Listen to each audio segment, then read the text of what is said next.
why people go to the store across the street, because of the way they're treated here. You know, nobody likes it here. Those watching the woman angrily asking for a manager over a $1.20 price difference imagined that the woman was once a fresh-faced college graduate, too spirited and fun-loving to throw a bitter tantrum in front of a room of complete strangers. She was probably once just some freewheeling college kid, you know? Her biggest concern was which one of her friends she was going to hang out with at night and whether they were going to meet at the movies or a bonfire on the beach. Now look at her. You know, I'll bet if you'd have told her 10 or 15 years ago that one day she'd be ripping into a grocery store clerk with a room full of strangers staring at her, she'd have been horrified. It's sad. In other news, a few years in the military would have really straightened out a troubled teen killed in Afghanistan, and a man on the verge of self-realization instead turns to God. This is the Onion News Network. You can help spread the ideas of liberty with our Patreon for just $5 per month at amps.freetalklive.com.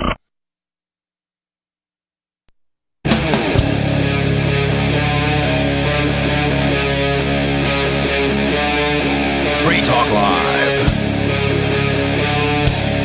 It is Free Talk Live. It is Hump Day, Trump Day. We are all, I'm just tired. I think all of us way are too tired. late, watching something that really doesn't matter. But, you know, at my age, there's something about election night that I can't resist watching this car wreck. There's something interesting about watching the derailment of a country happen overnight. I mean, people think that Trump's going to save America, but yet here we are. Oh, no. $35 trillion in debt. Half the country doesn't think of that. First of all, it is Chris. I am joined by Stu and Riley. And, it's nowhere near close to, I haven't seen the numbers yet, but usually, the combined vote, am I wrong when I think it's, like 45 million? God, I'm going to look this up on break. I don't know. I don't really watch. The long and the short of it is there's 338 million people in this country, counting people that aren't old enough to vote and people that are so old they shouldn't be voting anyway. But when you break it down, not only about half of the eligible voters ever show up to vote. I don't know. They said the turnout was very good, but when we do the math, we find out that in most presidential elections, the ones that I've covered here on the show in the past, it usually ends up being about the person chosen is about 25% of the U.S. population. So 1/4 of these people ended up choosing someone that you all have to deal with for 4 years. This could have gone one of two ways. It could have gone crazy liberal, extend Joe Biden's. Did he really have? I don't even know if he had an agenda. Did he? I don't know. It seems like the Democrats have some kind of agenda at some point in their careers, but at the same time, the Joe Biden administration was not, the best administration we've ever had in the past 4 years. In the past 4 years, it was the best administration because they were the only ones. True. The only thing I remember from his campaign was that he had a slogan of "No malarkey," and that got laughed out pretty quickly. Yeah. Oh man, that just sounds like an old guy. It sounds like somebody my age. There's not going to be any malarkey. Yep. Yeah, I don't know. My favorite Joe Biden moments are before he was elected, and I will never forget that Corn Pop was a bad, bad dude. That's what I hear. That was who's Corn Pop? I wonder who Corn Pop is. Like Biden never explained who Corn Pop is. I don't know, but that to me is like if I could have written in Corn Pop, that wouldn't have been a bad move. Yeah.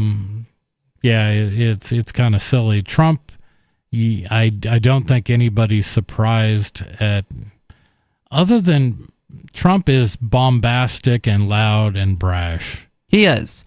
And I'm not surprised that people like him because, the conservatives seem to like loud and bombastic these days. They like brash people. They want someone to go in there and shake things up. He's possibly a more polarizing figure than anybody that I can remember in my lifetime. Possibly. I would say yes. I mean, anybody more polarizing just never got elected. Yeah, well, he even has a name for people obsessed with him. It's Trump derangement syndrome, and it goes both ways. It's if you think he's Hitler or the devil, or Jesus, or if you think he's the savior. Right. Yeah. There are people that believe he's a fulfillment of prophecy out there, and I don't agree with that at all. I think it's silly to pretend that he's a fulfillment of prophecy. I mean, you can put anyone you want in a fulfillment of prophecy and pretend to read those tea leaves. Well, I think I am here to fulfill a prophecy tonight. Oh, what prophecy is that? I don't know. I haven't looked one up yet.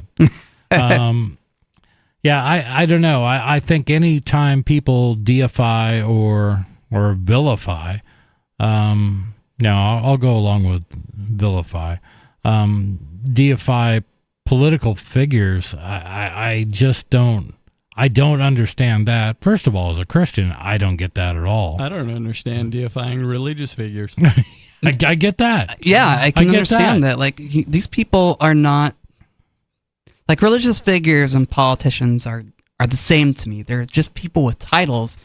And for some reason, we're supposed to give the respect to the authority that's due to the supposed office that they supposedly occupy. They don't occupy any office. They're just people with titles. Trump's going to occupy an Oval Office. I call it the Awful Office. Actually, some people have called it the Awful Office, and I like the name Awful Office, so I'm going to use it. Okay. Yeah, I don't get it. I see both sides. And I run a store. My store is located on a college campus. So I am have been constantly barraged by pretty liberal people since opening. I have a lot of friends that do pop in that are of the more conservative persuasion. Let's just say that. The students have all uniformly appeared liberal to me until this election. And then it quickly became, towards the end, all the males were pro-Trump and all the females, and there are going to be exceptions. I'm using a brash generalization, but overall, that's kind of how it's broken down, at least on campus. Yeah. I'm in a Yik Yak group that's a social media application. It's completely anonymous, so people are free to spout off whatever they want for the school, and I see it has just been... Well, it's been painful to read the last couple of days. That's It's pretty the desired funny. effect of the program and the programming that they're given in school. They're told an agenda, and it doesn't matter which way they think on it. It just matters that they think about it, so that when oh no, I lost my train of thought. My favorite comment today was a girl opining that she could not wait until they would pass a law or something so that Trump couldn't run for president again. I remember what I was going to say. Oh, please. This is conditioning so that you're used to the idea of reproductive rights being a government issue so that they can set up a board to decide who gets to be a parent in the future. Interesting. This is about whether or not you have the right to reproduce at all. Welcome to that world. Okay. I can see that. I can see where you're going with that. It was, to me, just very comical that she's trying to come up with this legislative solution that would forbid Trump from running for president again, even though this is his second term and he won't be eligible. Yeah, and there's an amendment to the Constitution that's supposed to prevent that, although, the Constitution could be amended again, which is unlikely to happen. I heard a theory that the J6 thing was set up purposely so that they could block him from being president. They could sue and say that he was involved in an insurrection and therefore not eligible. And they've accused him literally of that and using that particular word that invokes certain things within not only the Constitution but law. And it makes it make a lot more sense as to why they were calling what happened that day an insurrection when it was nowhere near that.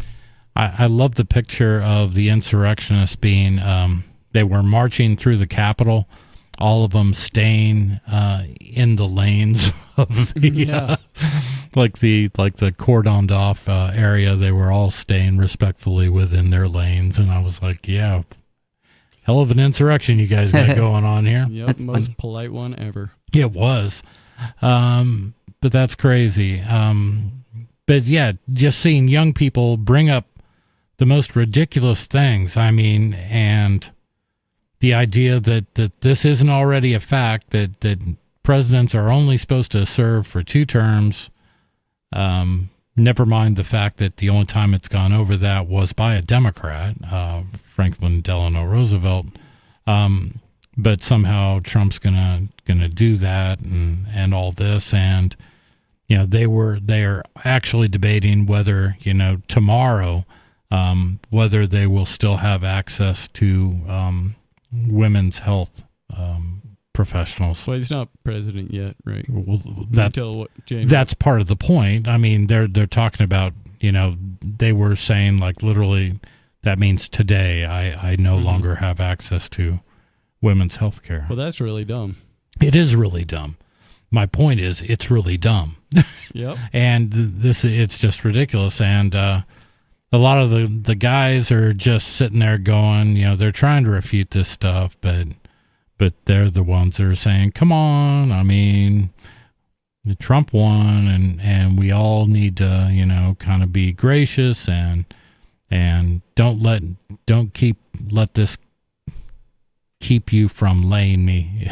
I mean, that's the undercurrent. It's like guys are wanting to be very understanding and like that. We had a couple girls that came in today to the store, and this was somewhat unusual, as they were both like dragging their boyfriends in with them. Oh man. But they were very smiley. It was like, oh, see, he cares about me. He's holding my hand on this horrible day, and he's not being like those guys on social media. Oh, he's geez. a keeper. I just had the horrifying realization of how much destruction was probably done to the American males' testosterone levels in one day. First of all, it shot way up because they all felt that they got, daddy got elected, so it's all good to be a man. Sure. It's all good to be a man. Yeah, I don't know. And I think we're now in a period of yes, dear. That'll come into play. We're going to go to Kentucky, where we've got Creighton. Creighton, you're on Free Talk Live. Hi, guys. I wanted to call in and talk about, the election per se. Okay. And from my perspective in Kentucky. And in Kentucky, it's normal for the Libertarian Party to have ballot access. And the way that works is that every 4th year for the presidential election, that the Libertarian Party candidate gets at least 2% of the vote, then Libertarian Party maintains ballot access. Okay. For another 4 years. Well, that didn't happen this time. No Chase Oliver love out there? Chase Oliver got less than 0.5%, which is actually less than what Robert Kennedy got. Wow. And when I looked at the actual data, county by county data, every single county in the state of Kentucky moved to the Republican, to Donald Trump, from 2020 by about 2.5%, which is about what libertarians average in this state, about 3%. So you think libertarians abandoned Chase Oliver? They just wanted to get Trump because of what? Because of Ross Ulbricht, because of Bitcoin, because of what? Do you have a theory? Well, kind of yes, all of the above. I mean, it's true enough that many libertarians, including myself, would choose Trump over Harris simply because of the promise to pardon Ross Ulbricht, which is something that the president can do unilaterally. So he could actually honor that promise. But also, the less likely promises that he's been making over the course of the summer, like cutting taxes and such, and reducing regulation, and reducing the power of the Department of Education. These are libertarian ideas, and of course, promises are worth about as much as they cost to print. Right. And understand that, and I think most libertarians understand that too. But we also knew at the same time that the odds that the Harris administration would do any of these things was vanishingly small. Agreed. So while Trump did some work to steal the libertarian vote, but the libertarians did their part by running a horrible candidate. Yeah, that's true. I mean, Chase Oliver wasn't a principled human being, in my opinion. So he was unable to win any sympathetic votes toward the Libertarian Party, and Donald Trump definitely chose to say, hey, I'm going to commute Ross Ulbricht's sentence. So, Go the ahead. state of Kentucky, the libertarians of the state of Kentucky have sacrificed their automatic ballot access on for the promise that Ross Ulbricht will be pardoned on January 20th.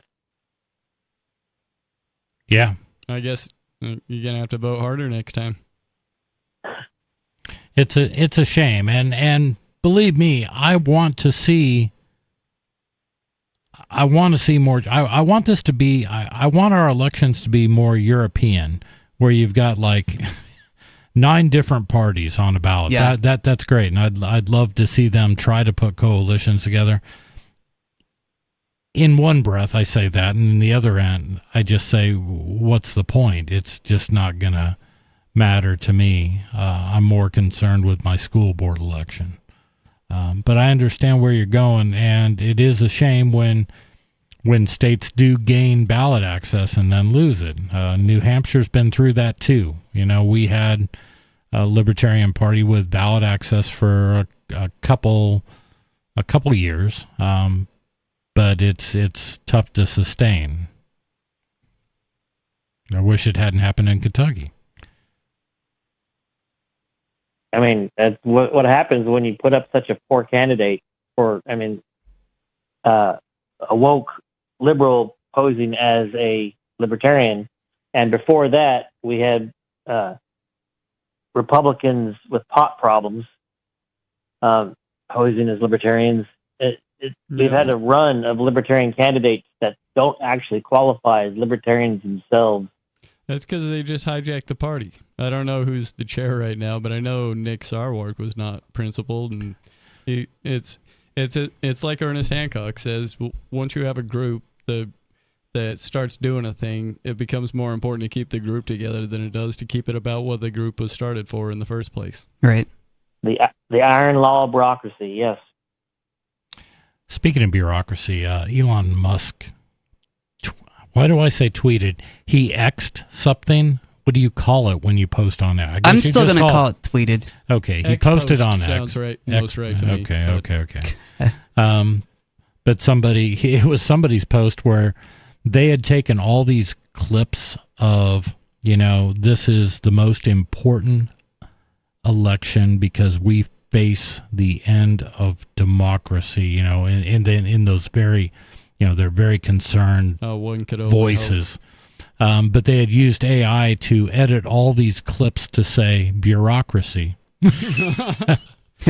It was like, this is a complete war on bureaucry, and our bureaucracy. We have got to save our bureaucracy. It was perfect. I was just like, great. So if anybody feels like they need a good laugh, go to Elon's post. Any other thoughts, Creighton? No, that's what I had in mind. But I think the takeaway from that is the Republican Party. I don't know who. Like, I looked at this guy and I looked at the last guy, and like everybody back to. I think I got really fed up when with Weld, and I was like, why is this guy even on a ticket? Yeah, that was pretty bad. It was, and that's when I like Gary Johnson. I sort of gave him a chance, but I was new in the liberty mindset period. I actually wrote in Daryl W. Perry the year in 2016 when I voted for Gary Johnson. Yeah. Yeah, I remember that.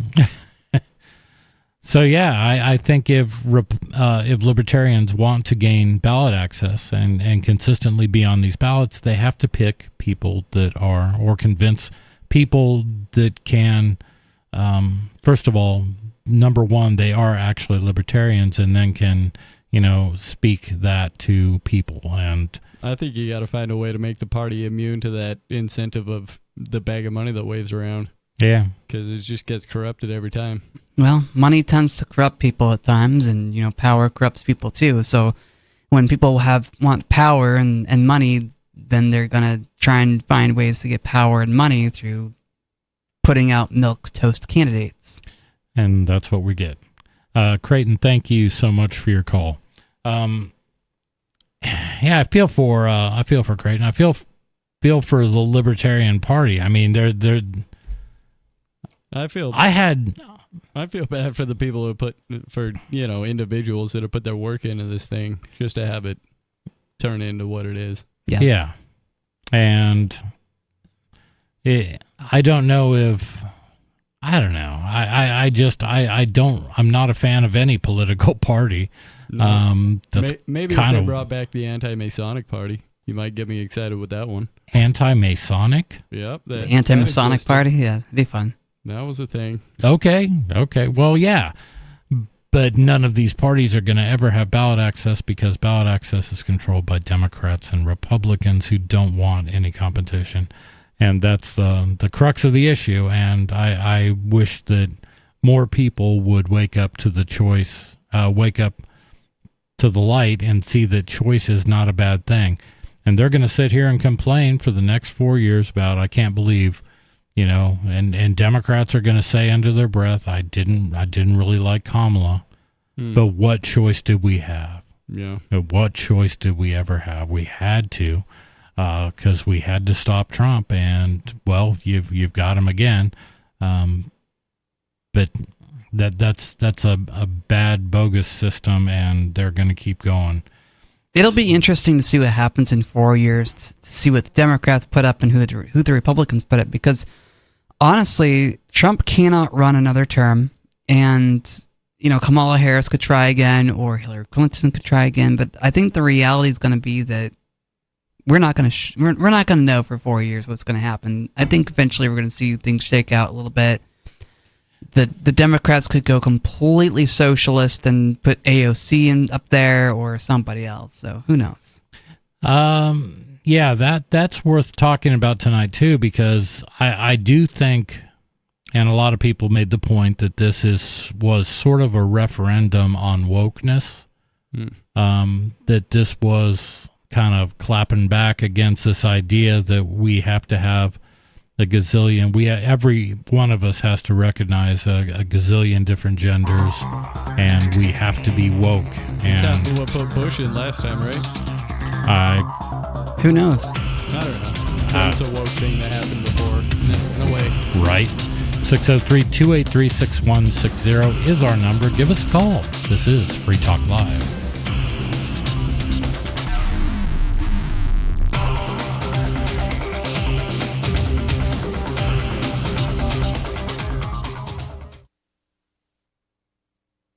Excuse me, is this where I get a license to start a new business? I wouldn't be hasty. You have to get a license to go out of business, too, Oh, well, look, I've invented this little anti-gravity machine, see? Is that why you're walking 2 inches above the floor? Oh, yes, it's very comfortable. It saves on shoe leather. Yeah, well, you have to fill out these forms and report to the Human Services Department of Manpower Orientation and register with the Fair Employment Practice Commission, the Wage and Hour Division of the Employment Standards Administration, the State Sales and Income Tax Division, the Internal Revenue Service, and the Social Security Administration of the Department of Health, Education, and Welfare, and, of course, OSHA. OSHA? I thought that was a little town in Wisconsin. You'll find out. Say, floating around like that could be dangerous. Have you checked with the Consumer Product Safety Commission? Well, not yet. Come to think of it, you actually are flying, aren't you? Look, you need to go over to the Federal Aviation Administration and the Transportation... It's very hard to get anything done these days if you're in business, but free enterprise built this country. Think what could happen if we don't keep it free.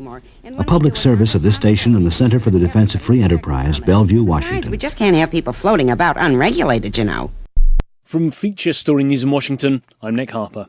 Donald Trump has secured an emphatic election win and will make a historic return to the Oval Office. Addressing his supporters, the former president said the US electorate had given him a powerful mandate. William Denslow reports from West Palm Beach, where Donald Trump is remaining after watching that victory roll in on Tuesday night. Throughout election night, there really was a huge amount of optimism and enthusiasm from Donald Trump supporters here in Palm Beach as voting continued to come in, and it continued to come in favor of Donald Trump, and key swing states began to topple like dominoes in favor of the former president. The optimism, the euphoria really culminated when Donald Trump took to the stage at the West Palm Beach Convention Center. He described his win as a historic realignment and that he won support from all corners of the US. He said that people were united by a common goal of common sense. William Denslow, West Palm Beach, Florida. Meanwhile, his rival Kamala Harris is scheduled to deliver her concession speech in Washington, D.C. in the coming hours. She will reportedly speak to Donald Trump to congratulate him ahead of that appearance. Meanwhile, in Manhattan, some Donald Trump supporters have gathered to celebrate his victory in front of Trump Tower. Trump will become the second president in U.S. history to serve a non-consecutive term, but the first Republican to do so. New Yorkers have been digesting the news. I think we're going to pave the way for a new Republican Party, younger voters and people that are more working class people like myself. I hope he changes everything the Biden administration did. It's a shame that they voted a criminal, a rapist, a 34-count felon in the White House. I'm thinking the economy's going to improve, the border's going to close, and men won't be playing women's sports. I hope everything is going to be civil and peaceful. We have to get along, I guess, somehow or another. It's going to be 4 long years, I think. In other news, the Israeli military says Hezbollah launched at least 10 rockets from Lebanon towards central and northern Israel. No injuries have been reported so far, as FSN's Giles Gibson reports from Tel Aviv. Sirens rang out across central Tel Aviv less than 2 hours after Republican Donald Trump gave a speech claiming victory in the US elections. The Israeli military said that most of the rockets were intercepted by air defense systems, but one rocket came down near the Ben Gurion International Airport in Tel Aviv with no injuries reported. Debris from an intercepted rocket also damaged a parked car in central Israel. Giles Gibson, Tel Aviv. From bureaus worldwide, this is FSN. Yep, we still do email. Drop your email address in the entry box at freetalklive.com, and you'll be kept in the loop with Free Talk Live.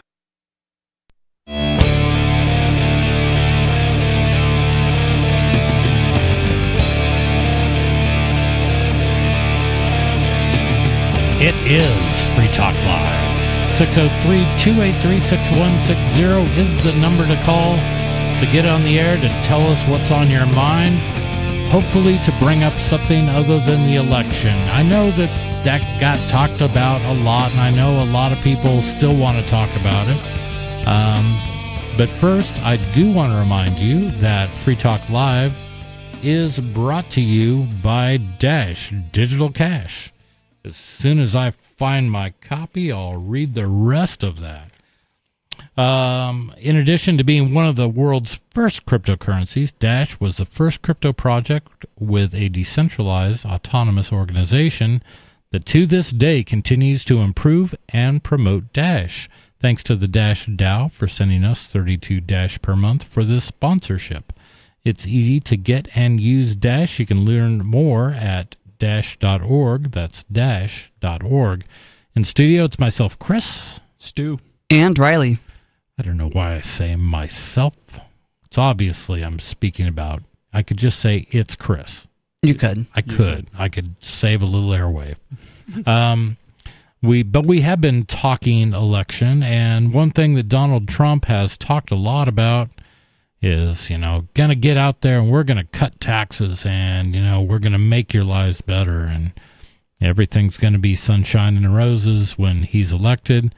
The one thing that Donald Trump doesn't really talk about in specifics is this topic, and this is coming to us from the Mises Institute, an article by Ryan Mackin.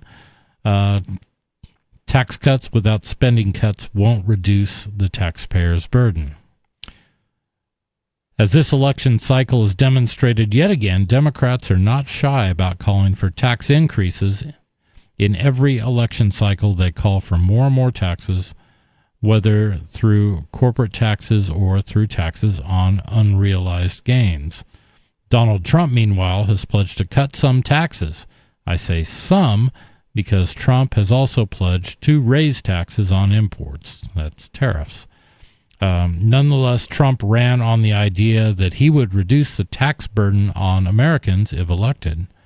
Unfortunately, Trump has no plans to cut government spending, and this means there is little chance that ordinary taxpayers are going to experience any real tax relief. So I know Trump has talked to Elon Musk, and Elon's going to run this government efficiency program. I guess they're going to cut the fat, right? They're going to use, is it Ron Paul or Rand Paul that they want to involve? I think it's Ron Paul. Yeah. No kidding. Yeah. That'd be really cool. I mean, if Ron Paul gets some sort of power, it'll be interesting to see what he does, because he's talked about reducing government spending, and I think he's a principled enough man that he could do it. I do. But I also look at this and go, there are undoubtedly there is a proper way to, let's say, do away with the Department of Education. And I believe as soon as they come back and say, do away with the Department of Education, you're going to have a lot of people screaming, well, you can't just axe it. You have to go through this process as laid out by law, and you have to repeal this because this was passed. Yeah, I know. I know. But I'm being realistic. I'm being exit, in my opinion. I agree. I don't disagree with you bad if your at daytime all. babysitter goes away. Yeah, I mean, Your kids, take them I out agree with of this too. Let's abolish the Department of Education and every government department that's wasting taxpayer dollars. It's best to have local governments fund their education system, and maybe yes, I know these things. And maybe somehow some money could be funneled toward education better than having a federal government fund education. It's probably best to have local governments. Well, I like the idea of education being funded 100%. If you're going to fund education, then not having it sent to Washington, get $5 or $8 billion cut off the top and then redistributed. Yeah. That makes no sense. Without all the amount of waste that goes into the public education system, you could just pay to send your kids to a school that would cost so much less. Yeah. There's so much waste going on there that it would be a totally affordable thing, probably less than most people pay in their property tax every year. I agree, and we've discussed this many, many times on Free Talk Live. I don't think anybody would be surprised to say that we three collectively believe that government education it provides a bad result. It doesn't live up to any... A bad result for us, but it's doing exactly what they want it to. Exactly, but it doesn't educate anyone. It just doesn't... Our test scores haven't gone up since the 70s when the Department of Education came into existence. It's just a abysmal failure. So all I'm saying is that the reality is Trump is working in Washington. And if Elon Musk is working with him, he's going to be working in Washington, and you're going to have a ton of big money thrown at defeating any proposal like that. It's not, and I wish he could just cut it. That would be simple. I know it won't happen. There would be such an uproar. There would be. Oh, yeah. But I want it to happen. I absolutely want it to happen. So I don't know what's going to happen with this, and we were starting to get into this article. I'm going to continue with it. And he says in this that, if you don't cut spending, then you're not going to experience any real tax relief. This is because tax cuts without spending cuts don't actually lessen the cost of government. A tax cut without a spending cut simply moves around the tax burden and often replaces explicit taxation with the stealth tax of price inflation. Unless accompanied by spending cuts, a tax cut simply increases deficit spending, and taxpayers will pay for deficits one way or another.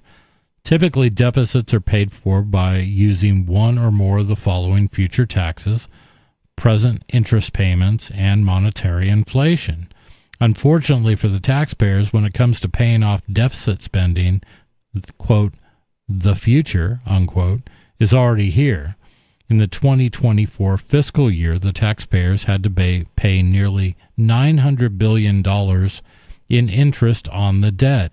That's a lot of money. That is a lot of money. That huge tax bill exists because federal politicians in the past spent more than they had in revenues. And $900 billion is more than we spend on our military. That's just servicing our debt. Well, logically, it has to be if they're gonna, if they're gonna do other things too. Yeah, and it's now that the interest payment is now reached that level. It's just the beginning of the end as far as I'm concerned. But I don't know what he says. But this also ends up costing the taxpayers big time, because the way that technocrats suppress the cost of interest is by having the central bank buy up more and more federal debt. Parentheses, by buying government debt, the central bank artificially drives up demand, so the Treasury doesn't have to pay as much in interest to attract buyers, end parentheses. And when and where does the central bank get this money to buy up government debt? It prints the money, which then leads to both monetary inflation and the eventual price inflation. So tax cuts that increase deficits only end up placing new and different burdens on the taxpayers. They are not a real tax cut at all. So this is a very Austrian economics primer 101. Yes, this is what will happen. And I think for anyone that has scoffed at Austrian theory, we've just had the biggest example, like over the last 4 or 5 years, of massive inflation followed by exactly what libertarians and Austrians have been saying all along. This is how you create price inflation. And it showed up. Of course it did. Mm-hmm. Up to 9% a month. And that was some crazy numbers. There are also other reasons why we must never lose focus on cutting government spending. In Man, Economy, and State, Murray Rothbard explains of the error of focusing on taxes while ignoring government spending. This is a quote from Rothbard. There has also been a great amount of useless controversy about which activity of government imposes the burden on the private sector, taxation or government spending. It is actually futile to separate them, since they are both stages of the same process of burden and redistribution. Suppose the government taxes the nut industry $1 million in order to buy paper for government bureaus. $1 million worth of resources are shifted from nut production to paper. This is done in 2 stages, sort of a 1-2 punch at the free market. First, the nut industry is making poorer by taking away its money. Then the government uses this money to take paper out of the market for its own use, thus extracting resources in the second stage. Both sides of the process are a burden.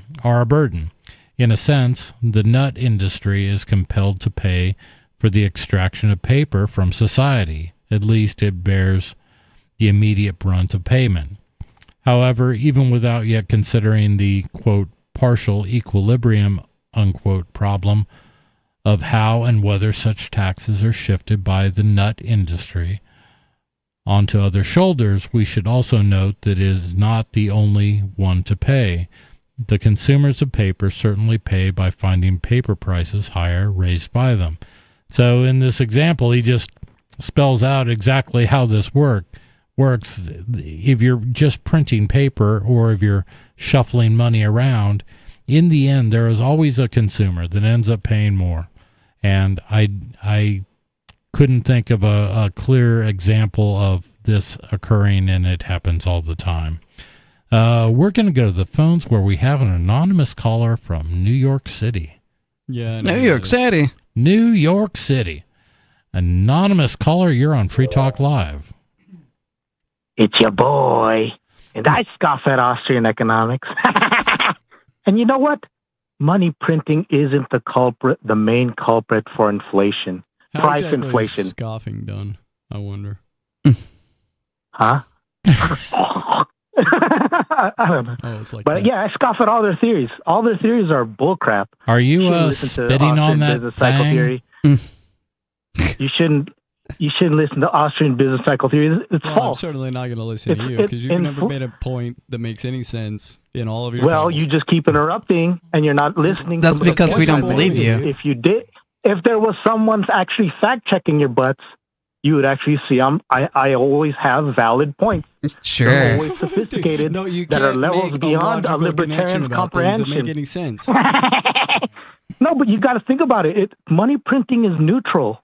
Relative No, it's actually not. It price actually increases the money supply, thus making money worthless. Money printing is Yeah, evil. no. All it does, Riley, is redistribute the command of capital. Right? How so? The real culprit. How so? My Those God, are fancy words it's for like plunder. it's like theft, right? You agree with this, right? It's kind of like theft. Oh, It hey, is last- Theft like is just exactly aggressive. like that. Last time I talked to you, Aggressive, Skeeter, also, I wanted to correct oh my you on God, something. You said that I refer to myself as a slave. You and can't correct me on something. I wanted I'm to not- correct you on something. I'm not a This slave. is why You're I a called slave. in. I'm not I'm here a to listen prisoner. to you It's a correct matter of me. mindset. Okay. Okay, wait. Say that again, Sal. Sal? Last time we Who's Sal? Government doesn't. He calls me Sal. I just Government answer to doesn't it. spend taxpayer money, really. They spend people who loan them money. They spend people who loan them their hours of their work, right? You got to get this through your head. This Okay. is why you should see. Okay, what'd you say, Sal, anyways? You said you're not a slave? What'd you say? Are you done I not didn't making hear. a point again? Did you hear what I said, though? No. If you use cash basis accounting and you remove this crap of if you use accrual basis accounting instead of cash basis, which government uses, if you use you what? actually see the truth. Cash base versus accrual base. It's two accrual- different methods of accrual doing based it. accounting. Okay, yeah. Yeah, you'd actually see the true expenditures of governments every year. And you'd see that they don't Would really we? spend taxpayer money. Well, they do spend taxpayer, but They don't the show majority us. of what they spend. This is not The even majority of what they complicated, spend is borrowed money, right? And that isn't necessarily tax funded.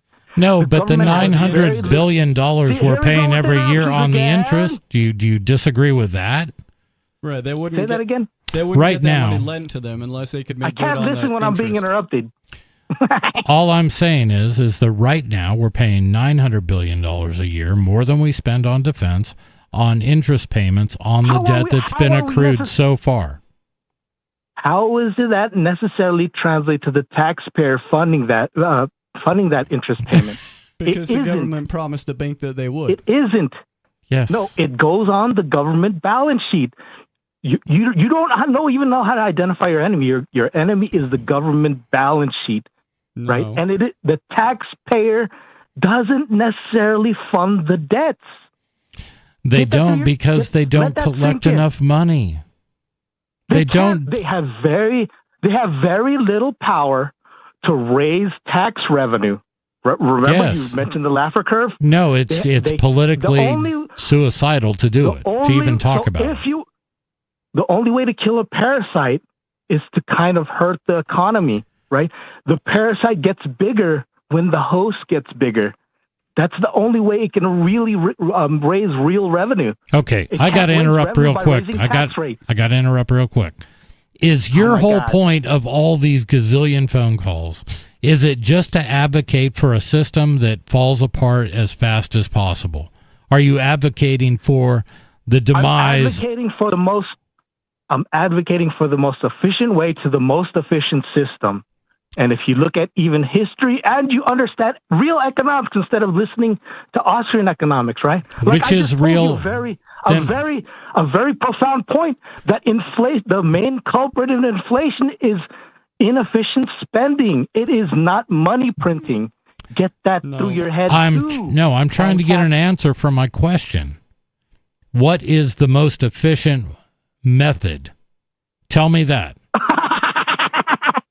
Evolutionary capitalism. True capitalism.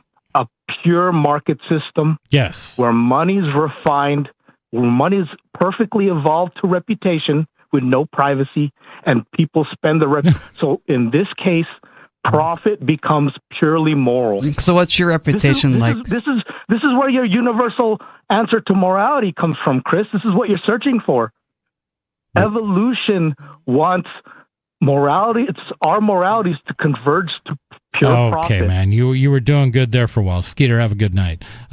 He was almost able to enunciate his point. I think what he wants, I think he's a collapsitarian. It sounds like it. I just think he's an idiot. I don't disagree with that assessment, but I think that he's just looking for the fastest way to let this all fall apart. Me talking about it on the radio is not going to change minds in Washington, D.C. It's not going to change how they're doing things. Even if the minds of Washington, D.C. change, you got a long road to haul to fix things with what they've done with the international banker community. Right. And it's a poison system. And there is, I think, it's fatal. I mean, they're not going to fix it's halfway flushed down the toilet already. Right. But somehow they always figure out a way to profit off of it. They always will. And if it happens to be at the expense of us, then so be it. Gotta break a few eggs to make an omelet. Yeah, I guess so, huh? Yeah, I think that's kind of where it's going. We're going to continue talking about Rothbard because Skeeter hates Rothbard. Yeah, apparently. What Rothbard is saying here is that every time the government buys something with money looted from taxpayers, it necessarily drives up the prices of those goods and prevents those resources from being used by the private sector for private purposes. So every time the government buys a gun or an airplane, it makes guns and airplanes more expensive for the private sectors, as well as all those factors that go into the production of those goods. Needless to say, in addition to driving up prices, the government is also distorting the economy as well as choosing winners, government employees, contractors, and suppliers, and losers, those who are not favored by the government. Whole industries, ones that were valued and profitable before the government get involved, can be destroyed in this manner, and livelihoods of people with them. So that's the gist of the article. Any thoughts? I mean, this is stuff that we've known for years and that we've talked about, and I think this show has always had sort of an Austrian slant. It has, and I'm hopeful that Donald Trump will surround himself with people who understand economics and not just conservative neocons that think they understand economics. Because if he surrounds himself with people like Ron Paul who understands economics, I think Donald Trump will go further than anyone else to reduce government spending and government debt. But he's still a politician, and who knows what's going to happen. I thought this was kind of interesting. This was CNN article a few days ago, but CNN, when you want the real news, that's where you go. The real news, yeah. No, but every once in a while they pick something out. And in this case, they're going to poke fun at someone, so they're good at that. Trump's former pick to join the Federal Reserve has proposed a radical solution to solve inflation. Oh, yeah? I'm trying to get to the article here. Bear with me. Millions of Americans are frustrated that their dollars aren't going as far as they once did at the supermarket, on rent, or car insurance. Judy Shelton, a controversial economist who has been floated as a potential pick by former President Donald Trump to lead the Federal Reserve if he wins the November presidential election. Newsflash, he did. He has proposed a radical solution. The Fed should aim for no inflation at all. Right now, what's the target? 2%? 2% is just the perfect amount of inflation. Like, that's what the Fed says. You just always have 2% inflation. So your money is very gradually eroded. The purchasing power is very gradually eroded. And the theory is, their theory is that, 2%, wages can probably keep up with that. So, people won't be any worse off, but they won't be any better off either. Currently, the Fed targets a stable inflation rate where prices rise at a slow but steady pace of just 2%. It's supposed to happen so gradually that people barely notice it. A 0% inflation target might be popular, but it would represent a sharp departure, one that mainstream economists would warn would backfire. I don't think we're going to like these mainstream economists. Yeah, probably not, because I think a 0% inflation would be great. Quote, stable inflation is an oxymoron because it means it's not stable, unquote, Shelton told CNN in a recent interview. Shelton, who Trump unsuccessfully nominated to the Federal Reserve Board in 2020, has long argued that a zero inflation target would help everyday Americans who are hurt when their paychecks fail to keep up with prices.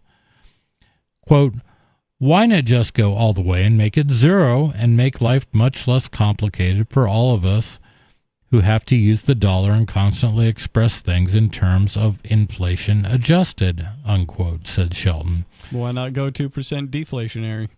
I'll show you. Who has authored a new book about money titled, quote, Good as Gold. So I suspect she's a bit of a gold hawk.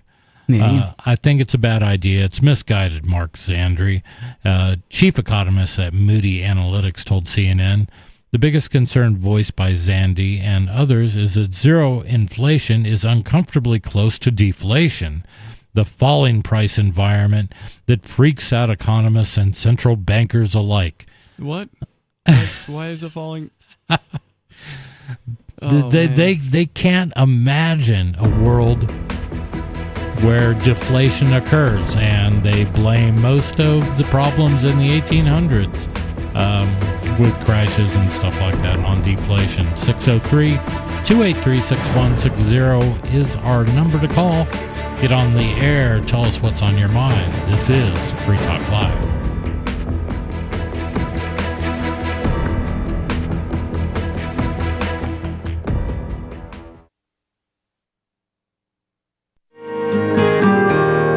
So the protection of life, liberty, and property is what the Free State Project is all about. But it's an effort to move 20,000 people who understand. It's about demonstrating to the entire country that, yeah, we can have a free market, a truly free market. Making it just a freer, great place to live. It's the world's largest voluntarist libertarian community, and it's only getting bigger. That's amazing, to be able to move to a place where other people passionately believe in being free and independent. What the Free State Project is managing to do, though, is to put their money where their mouth is. Physically getting up across the country and saying, let's go someplace and let's demonstrate the power of these ideas. There's a lot of kind of philosophy that surrounds liberty. There's a lot of thinking about it and talking about it. But here in New Hampshire, people are doing it. 101 Reasons Liberty Lives in New Hampshire, a documentary by Free State Project Early Movers. Watch it free at 101reasonsfilm.com. 101reasonsfilm.com. There are basically two types of advertising: direct response and branding. Radio's great for direct response with its low cost to listener ratio, but audio can't be beat for branding, which is a longer term endeavor. You want to be the first thing that someone thinks of when they think about your product or service. If you have a local business that you want kept top of mind in your community, call the station. If you need national reach, Free Talk Live's got around 200 radio stations, millions of monthly listening sessions, can suit all budgets, and if we don't think we're right for you, we'll tell you. Email me, mark@freetalklive.com. Tired of cancel culture? Sick of mega tech corporations holding an axe over your head? Join the LRN.FM Matrix chat server. It's self-hosted, so no one else can tell us what to do or say. Don't like the existing channels? You can make your own. You can even connect into some of our channels from other Matrix servers. It's federated. For the full LRN.FM Matrix experience, though, you should join our server via the step-by-step instructions at chat.lrn.fm. Chat.lrn.fm. You're listening to the live edition of Free Talk Live. Hour number 2 is next after the news here on the Liberty Radio Network at LRN.FM. From Feature Story News in Washington, I'm Nick Harper. Donald Trump has secured an emphatic election win and will make a historic return to the Oval Office. Addressing his supporters, the former president said the US electorate had given him a powerful mandate. William Denslow reports from West Palm Beach, where Donald Trump is remaining after watching that victory roll in on Tuesday night. Throughout election night, there really was a huge amount of optimism and enthusiasm from Donald Trump supporters here in Palm Beach as voting continued to come in, and it continued to come in favour of Donald Trump, and key swing states began to topple like dominoes in favour of the former president. The optimism, the euphoria really culminated when Donald Trump took to the stage at the West Palm Beach Convention Center. He described his win as a historic realignment and that he won support from all corners of the US. He said that people were united by a common goal of common sense. William Denslow, West Palm Beach, Florida. Meanwhile, his rival Kamala Harris is scheduled to deliver her concession speech in Washington, D.C. in the coming hours. She will reportedly speak to Donald Trump to congratulate him ahead of that appearance. Meanwhile, in Manhattan, some Donald Trump supporters have gathered to celebrate his victory in front of Trump Tower. Trump will become the second president in U.S. history to serve a non-consecutive term, but the first Republican to do so. New Yorkers have been digesting the news. I think we're going to pave the way for a new Republican Party, younger voters and people that are more working class people like myself. I hope he changes everything the Biden administration did. It's a shame that they voted a criminal, a rapist, a 34-count felon in the White House. I'm thinking the economy's going to improve, the border's going to close, and men won't be playing women's sports. I hope everything is going to be civil and peaceful. We have to get along, I guess, somehow or another. It's going to be 4 long years, I think. In other news, the Israeli military says Hezbollah launched at least 10 rockets from Lebanon towards central and northern Israel. No injuries have been reported so far, as FSN's Giles Gibson reports from Tel Aviv. Sirens rang out across central Tel Aviv less than 2 hours after Republican Donald Trump gave a speech claiming victory in the US elections. The Israeli military said that most of the rockets were intercepted by air defense systems, but one rocket came down near the Ben Gurion International Airport in Tel Aviv with no injuries reported. Debris from an intercepted rocket also damaged a parked car in central Israel. Giles Gibson, Tel Aviv. From bureaus worldwide, this is FSN. With FSN Spotlight, I'm Simon Marks. Today, remembering Quincy Jones, who died on Sunday night at the age of 91. He was an American icon, a giant of the music industry, whose career began as a jazz trumpeter but developed to become one of the most powerful and influential figures in American popular music. 6 years ago, he told Spotify about the best advice he had ever received. It came in 1957 from the conductor and music teacher Nadia Boulanger. She said, your music will never be more or less than you are a human being. And so I started to work on the human being. I'm discovering a lot of things about myself, and I'm trying now for the last 2 years to get all of the negative thoughts out of my body. Grudges, no more anger. It's a waste of time. And Mark Twain's words, anger is an acid which does more harm to the vessel in which it's stored than anything on which it's poured. It's pretty ridiculous, but you learn it from mistakes. He won 28 Grammys and was nominated for 80 of them. He produced Michael Jackson's Thriller album, among many, many others, led his own bands, was in demand as an arranger, and composed soundtracks for The Colour Purple, In Cold Blood, and many more. A career so rich and varied, it is hard to do him justice in a mere 90 seconds. With FSN Spotlight, I'm Simon Marks. And the main news again, Donald Trump has secured an emphatic election win and will make a historic return to the Oval Office. Kamala Harris, his rival, is scheduled to deliver her concession speech in Washington in the coming hours. And some Donald Trump supporters have been gathering to celebrate his victory outside Trump Tower.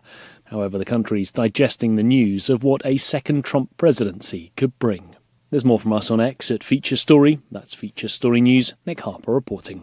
Like most married couples, Dale and Barbara Patterson like to shake things up from time to time. The couple of 12 years says they've been able to keep their relationship spontaneous and interesting by bickering in all sorts of different positions and even different rooms. There was a while there when our petty nitpicking got pretty predictable.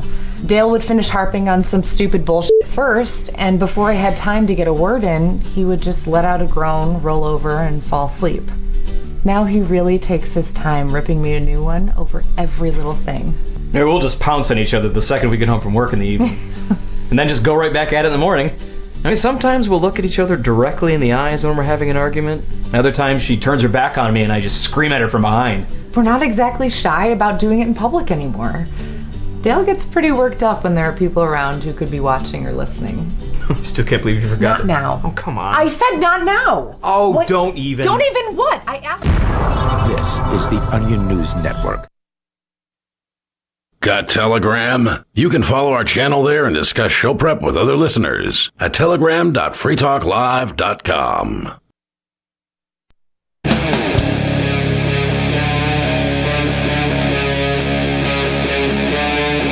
Free Talk Live. It is Free Talk Live. 603-283-6160 is our number. Give us a call. You can talk about anything you want. This is Open Phones Radio the way it was meant to be. You can change the subject. You can talk about what we're talking about. We don't care. We just want to hear from you. Again, 603-283-6160 is the number to call. But first, not your keys, not your Bitcoin is a lesson that too many people have learned the hard way. It's also best to get your crypto into a wallet that you control, and not all wallets are created equal. Many of our hosts have been using Edge Wallet for years to manage crypto, and there just aren't that many wallets to compare. Featuring a unique login system that makes it easier for you to access your crypto from multiple devices, Edge is designed to be user-friendly. In a space that can be notoriously difficult for non-technical people, Edge is a valuable tool for novices and experts alike. You can learn more at edge.app, which features a link at the top where those who wish to learn more about crypto and wallets. And thanks, Edge, for sponsoring Free Talk Live. We really do appreciate it. And again, to learn more, visit edge.app. That's edge.app. You can also find it in your Play stores. I use my Edge wallet literally every day. Edge is a cool wallet. They don't pay me to say that either. No. We don't personally make anything. I would love to be able to use the Edge wallet one day. So hopefully there's an Edge developer listening out there that would make it accessible for a blind person to use. Yeah, that would be a recognizably niche thing, but it would be really good to get Edge into the hands of more people. And and it's so easy to just load an app on your phone. Yeah, it's a worthwhile project. Yeah, and it's really, really simple. And I think more people should look into crypto as the purchasing power of your dollar continues to go away. Just look at the price you pay for anything. I mean, we were shocked by, we had to buy another case of, what was it? Three Musketeer share size, like a candy bar for our convenience store. Mm-hmm. It's like, I was looking at the price history. I mean, when we bought those, when we started the business, I think we paid about $22 per case. Mm-hmm. $52. Wow, more than double, huh? Wow. That's crazy. How long ago was that when it was $22? 5 years. That's amazing. But most of that has been recent, which makes it kind of interesting that Bush, that Trump is actually talking about bringing a gold-friendly economist onto the Federal Reserve, and we were talking about her. She is someone who advocates for zero inflation, and most mainstream economists, those who were raised in the Keynesian era or the monetarist schools of economics, they're just like, nah, you can't do that. It has to be something. We ended with this quote, "I think it's a bad idea. It's misguided," unquote. Mark Zandi, chief economist at Moody's Analytics, told CNN. The biggest concern voiced by Zandi and others is that zero inflation is uncomfortably close to deflation, the falling price environment that freaks out economists and central bankers alike. Well, I wonder, does it go into why it freaks economists and central bankers out? Like, why would they be so freaked out about falling prices and prices going down for the average Chicken consumer? Little thing. Tell me it's a Chicken Little thing. They all point back to this, and Zandi is no exception. Quote, "Deflation was a defining feature of the Great Depression," unquote, said Zandi, noting that falling prices made it nearly impossible for businesses and consumers to pay down debt. Quote, "If history is any guide, you don't want to go down that path.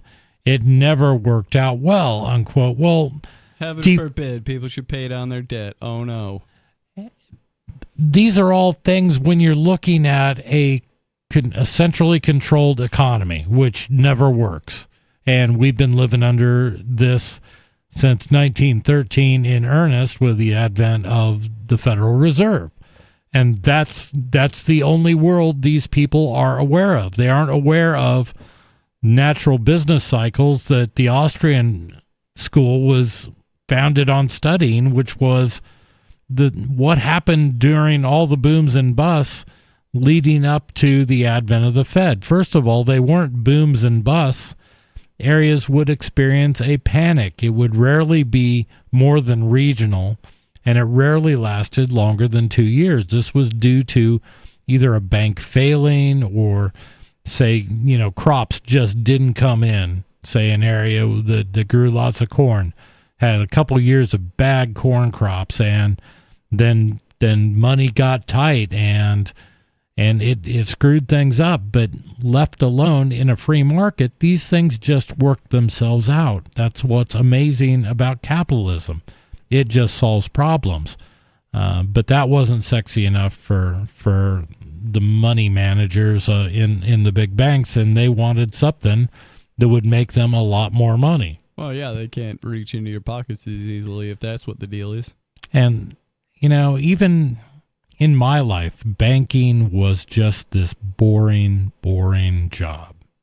It was people that worked at the bank were not wealthy. All they did was, they were bean counters, they were accountants, they made sure that everything added up, made sure your account was up to date, and that the bank was doing its job protecting your money. That was it, and that was nothing. And now, banks are the wealthiest companies in the United States. That's because they're the people who manage the money. Yeah, they control everything. Take whatever they want from the top. And not that I necessarily disagreed with it at that point, but when banks were allowed to become investment banks where they could have their own portfolios, that brings a level of risk in. You know what I mean? If banks can gamble with your money, which buying stocks and securities is, that makes it not a safe bet. It also means that banks can make a whole lot of money because they have all the capital to make these bets, and because they get to gamble with your money. Right. And right now, the banks are not required to have, it used to be 10%. That used to be the thing. Yeah, they took that cap right off. Yeah. The bank was always going to keep 10% of your deposit on hand in case you wanted your money back. And that kind of kept things a little more under control. But during Trump, they dropped that completely. That was one of the first things they did during the pandemic was banks no longer have a 10% reserve requirement. We've just dropped it to 0. And I have heard that some banks are going back to keeping 10% because they just don't feel like they'll be able to weather anything if they don't have anything. But it doesn't mean they can't invest the 90% that you've given them in whatever they feel they want. I suspect a lot of the pet banks are kind of watching their step too, because of all the talk of CBDC. That'll put them right out of a job. Yeah. If the Fed just gets to control the money on their own and they don't need pet banks anymore, that's going to be so bad for those guys. So and those guys can't actually do anything in the world either, so they're really screwed. Trump and Republicans in general are very opposed to this idea of a CBDC. So if there is a silver lining to any of this, you at least have some people in Washington that don't think CBDC is a good move. Now, will that stop the Fed from just doing it? Because they don't answer to Congress. Yeah, I'd really like to hear Trump's take on altcoins.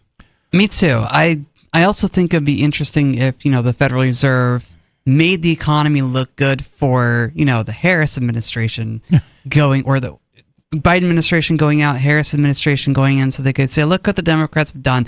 They've reduced the rate of inflation to 2.1%. Look at us go. Congratulations. We are so great. We are the greatest ever.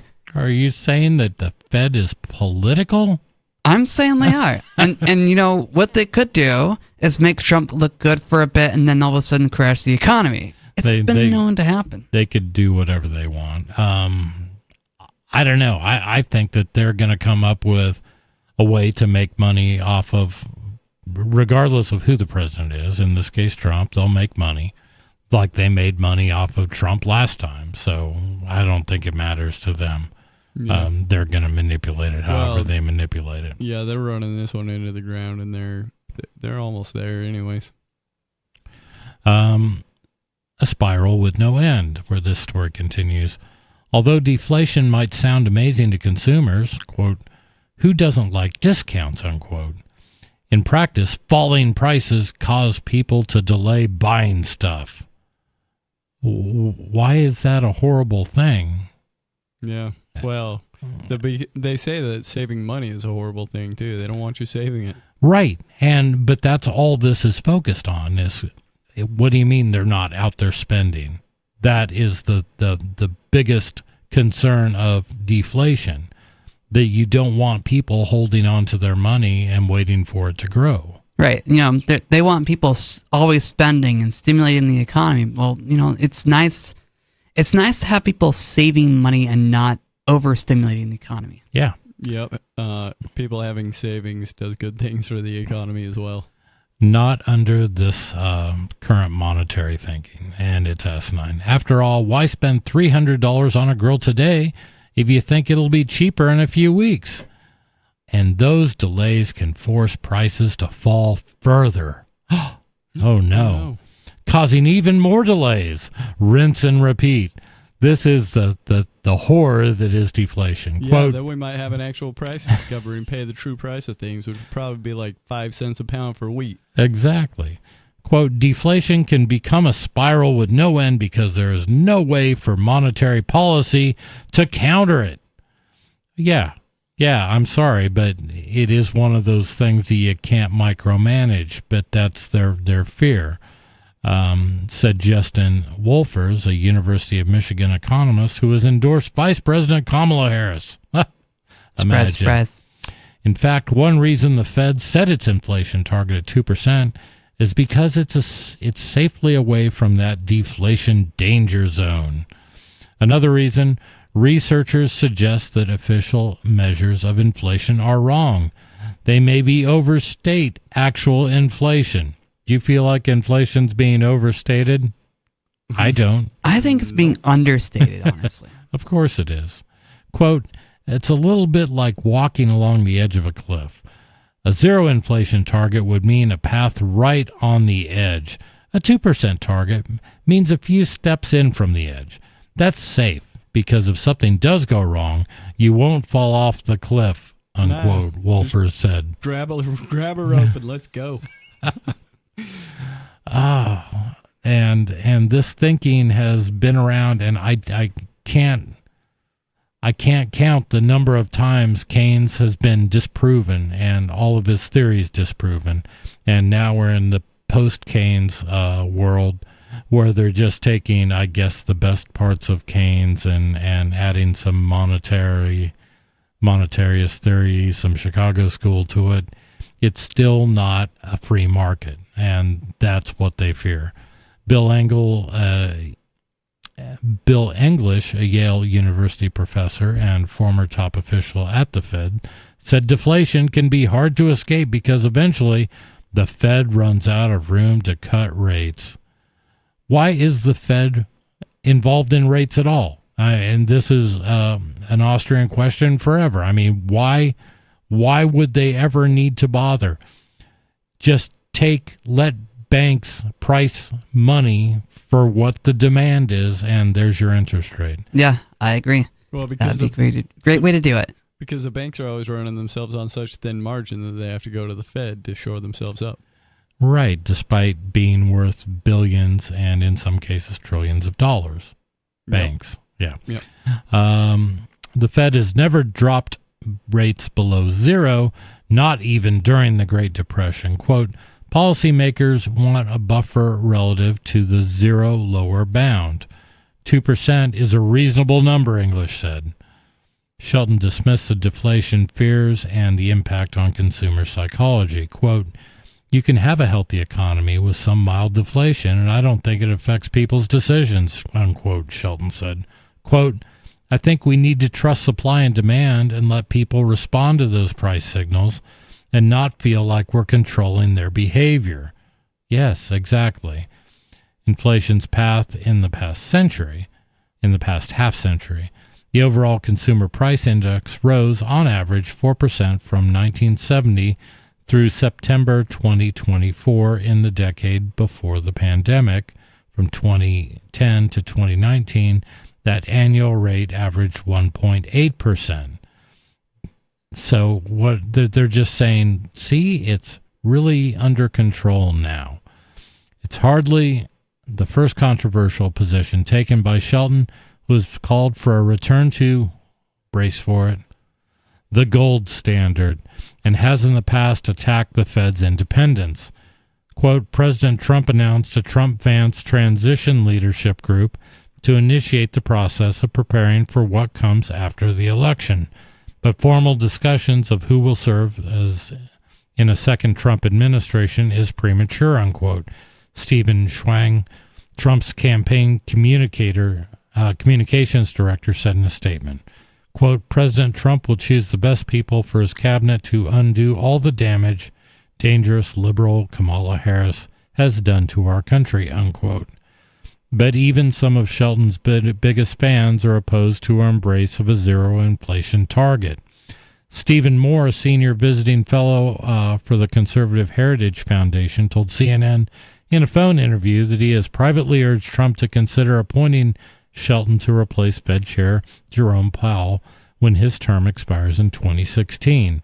Moore, who said he doubts Trump would, quote, fire Powell when he can just, quote, wait him out, unquote, instead, added that his Fed chair wish list includes former Trump White House economist Kevin Hassett and former Reagan economist Arthur Laffer. He said Trump was receptive to all three names. Yet even Moore said he disagrees with Shelton's zero inflation target. Quote, my worry is if you target zero and you go negative, then you have deflation, and deflation is really bad, unquote, Moore said. I'd rather err on the side of too much inflation, unquote. This terrifies them, and this is a guy that evidently has Trump's ear and is giving him advice about who should be on the Federal Reserve Board of Governors, and this is insanity. Did more inflation happen under Trump than Obama? I would say yes. It seems to me like yes. So I don't know why this guy's all worried about it anyways. Well, Trump's not going to stop the money printer. I will say that Trump caused the money printer to go brr. He did. Well, he at least allowed it. No, he caused it. Yeah, okay. I'm going to say that all the government spending in response to the pandemic was unnecessary and foolhardy. Well, after he said something about using disinfectants inside the body, and then everybody's like, "See, he said drink bleach." Yeah, drink bleach. I don't remember. I drink hearing bleach a every peep- day. I don't remember hearing a peep out of him after that. And so much so that I forget that he was president during the pandemic. It seemed like Fauci was president during that time. It was pretty much Fauci's administration. No, Trump was all over, whatever we need to do to shore up the financial sector, whatever we need to do to, send $1,600 checks to everybody who pays their taxes. All this stuff was under Trump. And Trump was the first to, his record on spending is horrific. He just never seemed to, I think he felt that he was Donald Trump and it'll work itself out somehow, like everything else kind of has in his life. Well, I'm sure he was thinking like all the other guys do. I'm here for a limited time. Let's spend as much as we can. I guess that was it, too. I don't discount that at all. But Trump spent us into, and then the reckless government spending started in earnest under President Trump, leading up to the pandemic. Then the pandemic hit, and then Katie barred the doors. It was off the hook. And then Sleepy Joe gets in, and he's like, oh, this is great. I mean, look where government spending is right now. Yeah. I don't even, and I believe when Biden got in, it dropped from somewhere like it dropped from something like $8 trillion to like $7.5 trillion. Then he was able to point to it and go, look, I'm not even spending as much as Trump with all his green energy. And those were ridiculous projects that we couldn't afford to do anyway. All of that was money printing. All of that led to skyrocketing deficits and a skyrocketing federal debt that we will never, ever, ever be able to pay off. So I'm all for a little deflation. And if Shelton really is serious and wants to try to push us towards a gold standard, I don't care who it is. I mean, if they're talking about gold, that's a good thing. Yeah, that's way better than the U.S. dollar. Yeah. Rocks are better than the U.S. dollar. Yeah, I'd trade pretty rocks. I would too. What kind of pretty rocks would you want to trade, though? The really pretty ones. Okay. I'd have to learn about rocks, I guess. Yeah. Yeah. I guess for me, if I were to trade pretty rocks, I'd want to make sure they're valuable and going to bring me some dollars if I want to trade for dollars for some reason. Certainly not diamonds. Those are worthless. Don't buy those. Really? They have warehouses full of those things that they just don't sell so that they can keep the price high. Okay. Yeah, try to sell one. Find out. Oh. You'll find out how much they're worth. I don't have any to sell. I've never been one for collecting diamonds. Yeah. But precious metals, that's a different story. And those are the kinds of rocks I would collect. We're going to the phones where we've got a... Actually, I'm going to hold off. I'll try to get them on here real quick. Wireless caller, you're on Free Talk Live. It's a federal offense to cross interstate flight to avoid prosecution. Okay, I've got to put you on hold, all right? We're going to a break, but we'll get back to you when we come back. 603-283-6160 is our number. Get on the line, get behind this gentleman as he talks about interstate flight. This is Free Talk Live.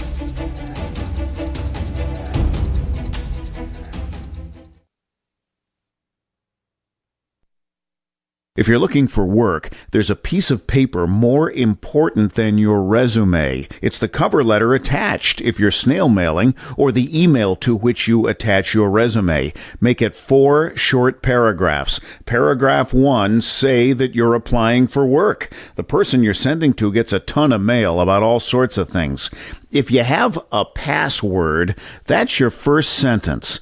Tom Nelson tells me you and I should meet. Paragraph 2, what you do and how that relates to the opening. Be as specific as possible. Paragraph 3, why you want this particular job. I'm originally from Boston, so I know the market well. I have family and friends in the area, so this would be a homecoming for me. Paragraph 4, unless the job posting stipulates no calls, and I will call you to follow up. Thank you in advance for your time. From survivalspeech.com, I'm Holland Cook. From Feature Story News in Washington, I'm Nick Harper. Donald Trump has secured an emphatic election win and will make a historic return to the Oval Office. Addressing his supporters, the former president said the US electorate had given him a powerful mandate. William Denslow reports from West Palm Beach, where Donald Trump is remaining after watching that victory roll in on Tuesday night. Throughout election night, there really was huge amounts of optimism and enthusiasm from Donald Trump supporters here in Palm Beach as voting continued to come in, and it continued to come in favour of Donald Trump, and key swing states began to topple like dominoes in favour of the former president. The optimism, the euphoria really culminated when Donald Trump took to the stage at the West Palm Beach Convention Center. He described his win as a historic realignment and that he won support from all corners of the US. He said that people were united by a common goal of common sense.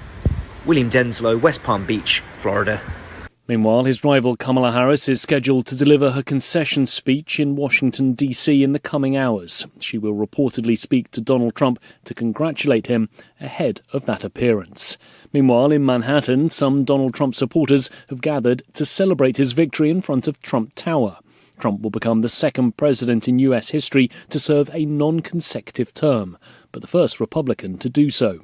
New Yorkers have been digesting the news. I think we're going to pave the way for a new Republican Party, younger voters and people that are more working class people like myself. I hope he changes everything the Biden administration did. It's a shame that they voted a criminal, a rapist, a 34-count felon in the White House. I'm thinking the economy's going to improve, the border's going to close, and men won't be playing women's sports. I hope everything is going to be civil and peaceful. We have to get along, I guess, somehow or another. It's going to be 4 long years, I think. In other news, the Israeli military says Hezbollah launched at least 10 rockets from Lebanon towards central and northern Israel. No injuries have been reported so far, as FSN's Giles Gibson reports from Tel Aviv. Sirens rang out across central Tel Aviv less than 2 hours after Republican Donald Trump gave a speech claiming victory in the US elections. The Israeli military said that most of the rockets were intercepted by air defense systems, but one rocket came down near the Ben Gurion International Airport in Tel Aviv with no injuries reported. Debris from an intercepted rocket also damaged a parked car in central Israel. Giles Gibson, Tel Aviv. From bureaus worldwide, this is FSN. Our Matrix server is about as free as internet chat can be. Join the existing rooms or create your own at chat.freetalklive.com.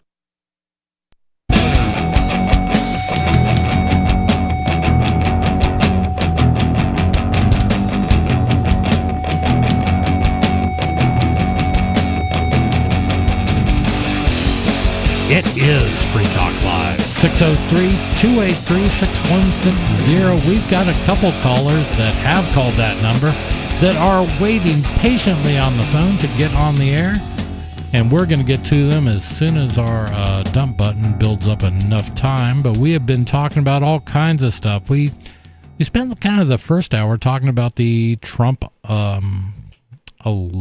the election, I guess. We sort of talked about that. We talked about... It's only entertainment. Yeah. And I mean, for some people, it definitely is entertainment. It's interesting to watch the show at times and see what kind of people are reacting to it as though it's a real show. Yeah, it is just purely entertainment. I was watching, I think it was on Fox News last night or this morning. They were in some diner in Pennsylvania, and they just had all the locals talking about, this is the greatest thing ever. I mean, Trump back in, and now everything will be good. You know, Yeah, I I'm think sure. people's expectations are for this instantaneous change to a perfect world. We're going to go back to the phones. We had this wireless caller we had to put on hold because we were going to break. Wireless caller, we're back with you. Still there? It's a federal offense called interstate flight to avoid prosecution. You know, if you commit a felony and then you skip the state. Well, how come they never thought to make a federal offense a law against getting elected president to avoid prosecution? Well, that's a good question. And he's going to be commander-in-chief of the armed forces with all the tanks and battleships and fighter jets and everything. It's forbidden by federal law to have a hunting rifle because he's a convicted felon. Yep. It's forbidden by federal law to have a standing army, but look around. And, not only that, but I believe back in April, 8 cops in North Carolina got themselves shot, 4 of them fatally, trying to arrest a guy on a federal warrant for being a convicted felon in possession of a firearm. Is not in the Constitution. The Constitution does not empower Congress to prohibit convicted felons from possessing firearms. That's left up to the states. But this election here just shows what the apocryphal story there, Mrs. Powell saying to Benjamin Franklin after the Constitutional Convention, "What have we got, Doctor?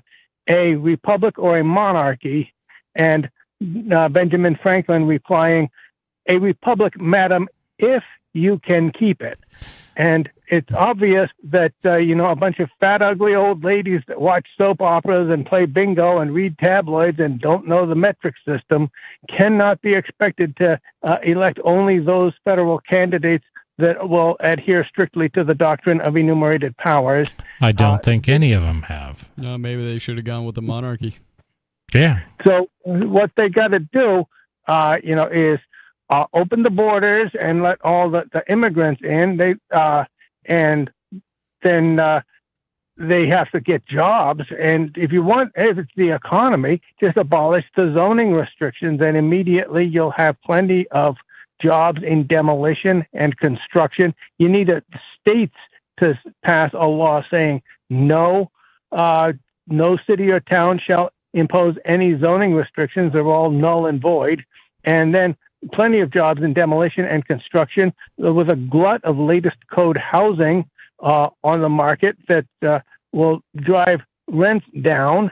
And then somebody wants to open a factory that's going to have 1,000 full-time union jobs, and all the fat, ugly old ladies that watch soap operas and play bingo and read tabloids and don't know the metric system stampede to City Hall. We don't want that in our neighborhood. As if they own the neighborhood. I got to ask, why didn't you run?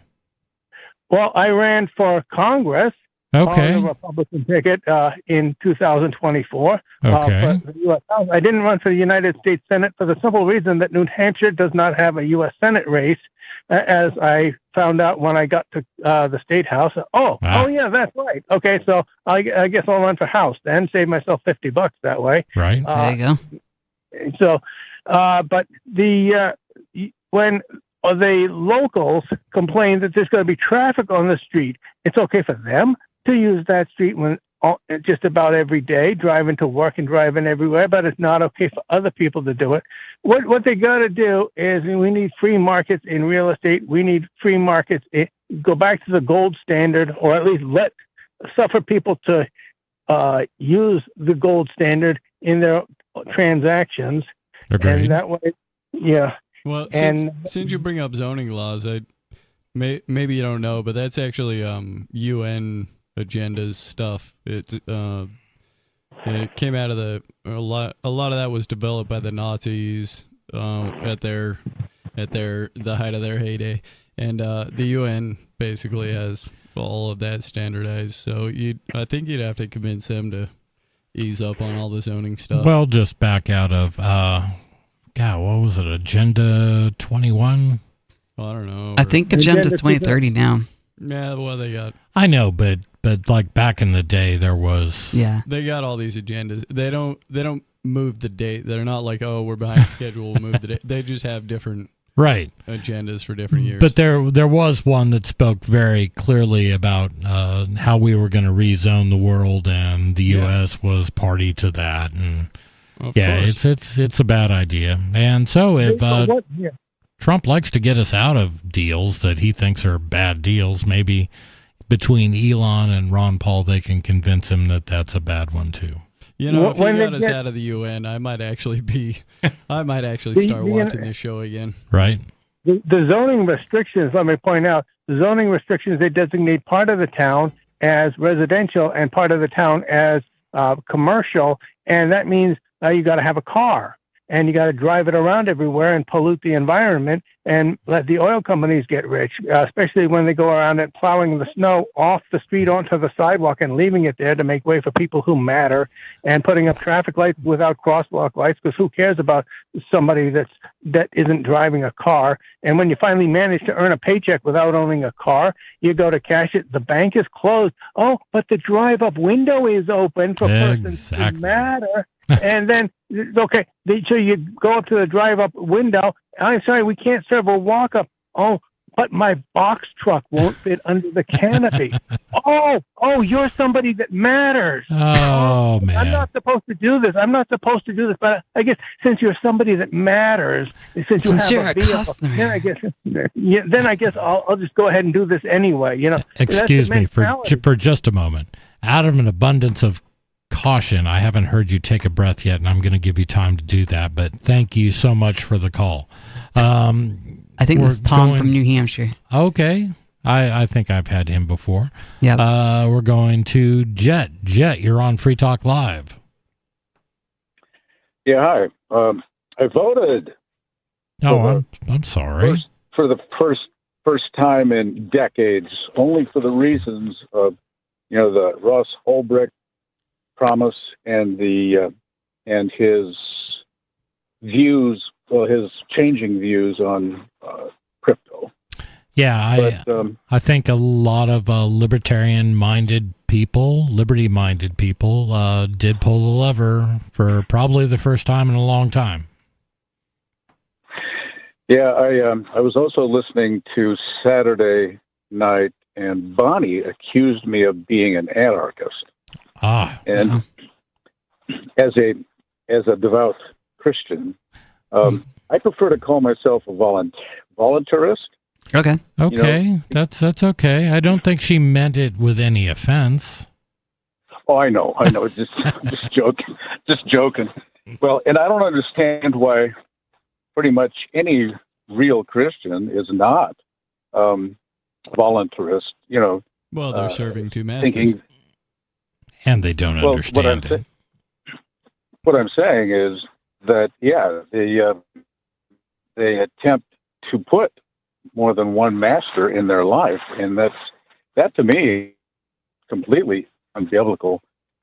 A lot of people ask me, well, how do you derive that you shouldn't pay attention to rulers and all that? Doesn't the Bible say this or say that? I go, well, paying to Caesar and all that. To me, that's what taking the Lord's name in vain is that you've taken on yourself the name of Christ, and that you don't actually show it in your deeds because you're serving two masters. Yeah, well, there's so much of the Bible that indicates that kings and human rulers are against the whole concept of God as your king. They'll use Romans 13 as an example to justify the oppressive state. We got to obey our rulers. Well, I love those situations, and if anyone ever wants to get clarification, the best thing I tell people about this, their misinterpretation of the Romans 13, is that there's one very important word in there that they're missing, and that is the word every, because it says, let every soul be subject to the higher power. So what I tell people is draw a circle and write inside of that every soul. Now tell me where the higher powers are. Are they within or without the circle? And obviously, if every soul is subject to the higher power, obviously no soul can be a higher power. Get my logic? Get your logic. Okay.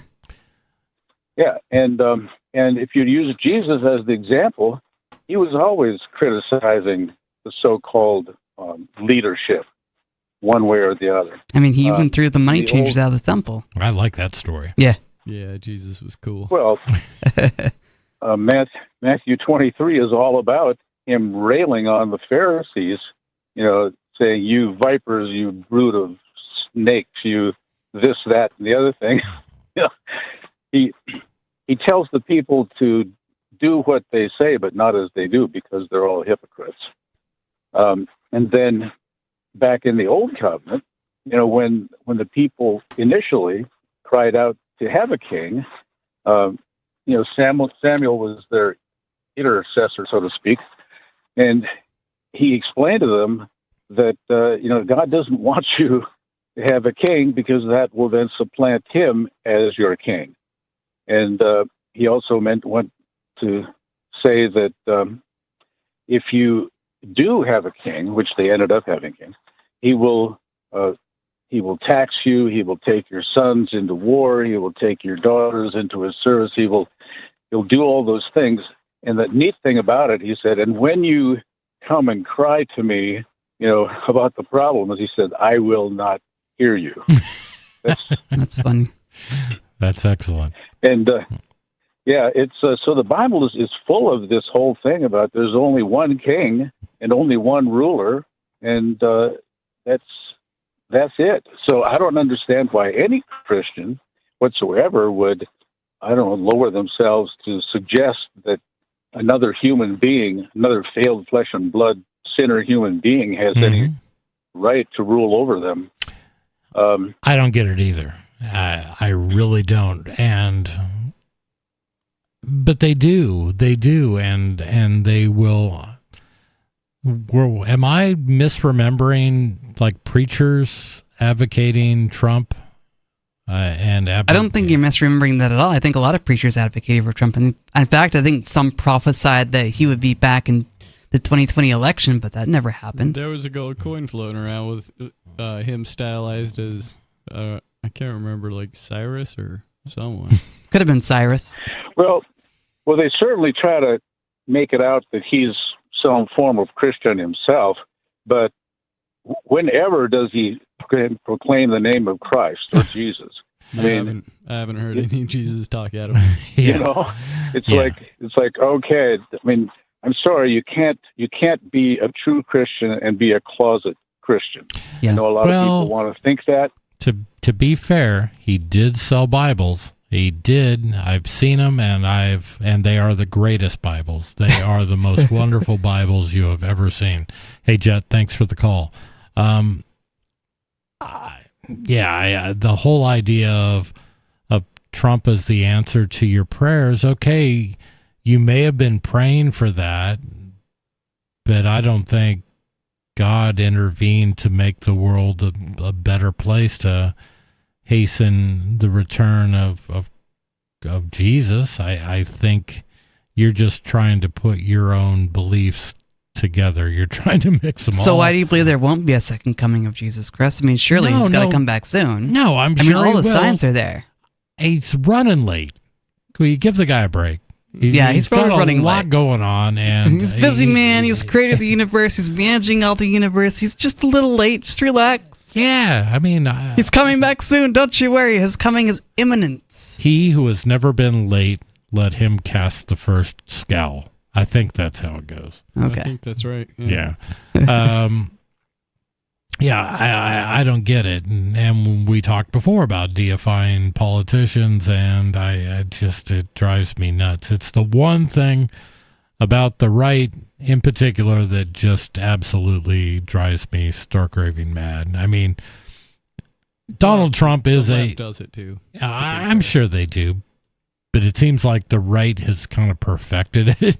Yeah. I mean, This drives me nuts, and even the first time around, I mean, it became very clear, after the first grab them by the hoo-ha comment. This is not probably a real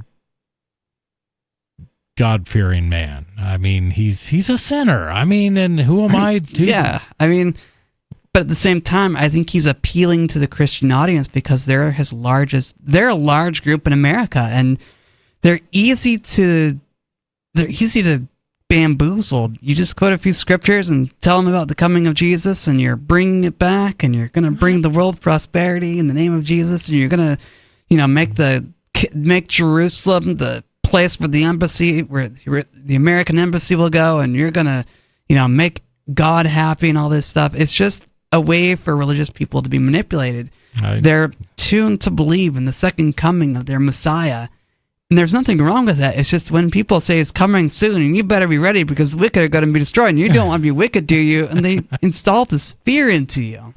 Yeah, I get that. Anybody who believes that, let me tell you, you might want to start doing some research because you're probably not on the side you think you are. Yeah. Yeah, there are, I think, a lot of evil forces in this world, and I think there are a lot of nice forces, good forces. I think there's a lot of misdirected good intentions. Yeah. That are just absolutely awful. And I don't think that's anything new. No. Maybe they're getting more advanced and more good at what they do, but they've always been there and they've always done these things. And yeah, I think it's always been the name of the game. It just seems to me like in the age of the internet and instantaneous information, we're just way, way, way easier to dupe. Yeah, and you can't claim ignorance anymore because the information's there. Well, you can't. You can't claim nescience anymore. You can claim it's pure ignorance. You're just ignoring the truth. Right, and you're choosing not to seek out any more information. You're taking things at face value, and that's what I mean, and this was me on election night watching, Trump crowds in a Pennsylvania diner talking about the second coming of our Lord and Savior, Donald Trump. And then I'm looking at, these despondent crowds of Kamala's on CNN, and they were, it was like their dog had been shot. It was like the end of the world. And deep sadness in this. Right. It's this bipolar nature of America. You have this deep sadness and this intense joy over politicians, over people with stupid titles, America. It's crazy. Yeah. It's insane. How do we keep doing this every single 4 years? Because it's fun to watch. Well, we're going back to it gets a little higher every time. So. Right. We're going back to the phones where we've got Rendon. Rendon, you're on Free Talk Live. Hello, can you hear me? Yes, I can. Yes, hello. How did you know my name? Because I did not provide that for you. Well, we have this thing called caller ID. Oh, okay. Anyways, I came on the other day to talk about mushroom computers. I know this is kind of a little sidetrack of the conversation we're having regarding politics. No. Go ahead. This is a show you can bring up anything, so bring it up. So mushroom computers, this is a technology that I have been trying to advance upon over a decade ago. And personally, I was getting ridiculed for trying to present the idea. Because biological... Is there anything working that can be seen? I mean, well, we scientists just last month created the first mushroom robot. So they did attach electrodes to it, to the fungi, and then it was basically controlling a robot. They were utilizing the fungus for organic brain. So they have already done that. There is a lot of different fields of research that are being done, like bacteria-based logic gates. That's a thing that has been in existence since 2010. We have a protein-based processing and DNA-based data storage for digital data. I just did a quick Google, and to put some of our viewers and to give you some background, the rise of wetware, the strange world of fungi computers, a look inside the last lab building inside the lab building mushroom computers, lab demos, living PC powered by mushrooms. These are our mainstream sites. So it's not legit. It's legit. Okay. So in the grand scale, or where would you say this technology is in its evolution? Well, it's in its infancy, obviously. Okay. And again, like I said, I've been proposing this since over a decade ago, and I was getting ridiculed for even presenting the idea because at the time they were growing brain cells on petri dishes.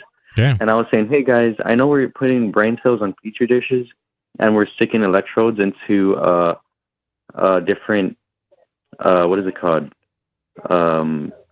Bugs, but different insects.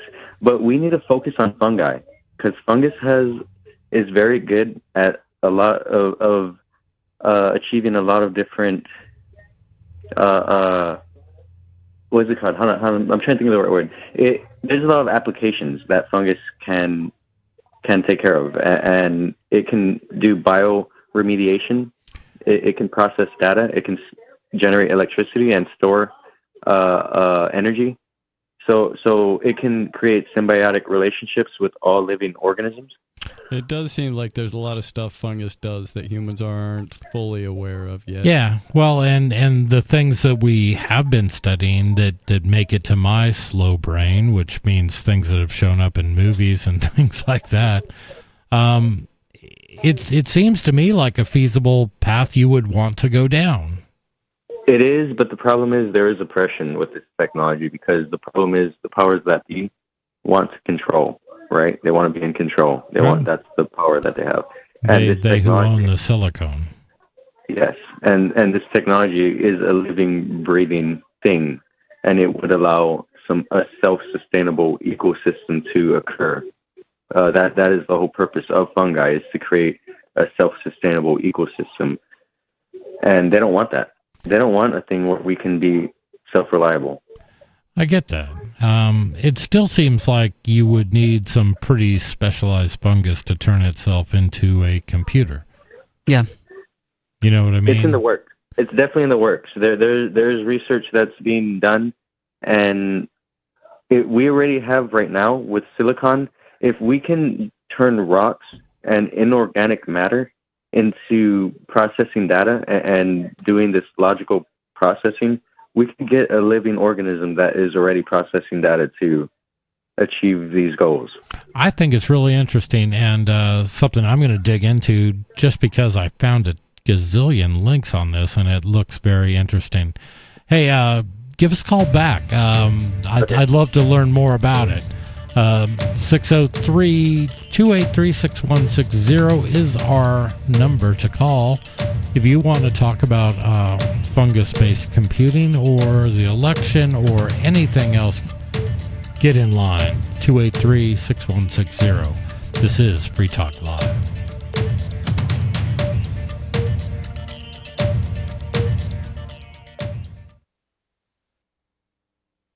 Free Talk Live. How dare you, and who do you think you are? I mean, it's my life, it's my business. I should be able to run it how I want to, and my customers should be able to make the choice for themselves as to whether or not they want to do business with me. And they should be able to make that choice based on the quality of my product or my reputation or the fact that I've got third-party certification or whatever factors they deem important. If I'm doing business and you don't trust me or you think I'm shady, then you don't have to do business with me. In fact, you can tell other people what you think about my business and my practices, and maybe they also will join you in not doing business with me. There's no need for government regulations out there. The marketplace can handle third-party certification of various different products and services to where people who are concerned about whether or not the business they're dealing with is trustworthy can check with a verifiable resource that indeed this is a trustworthy individual or a trustworthy company that you're doing business with.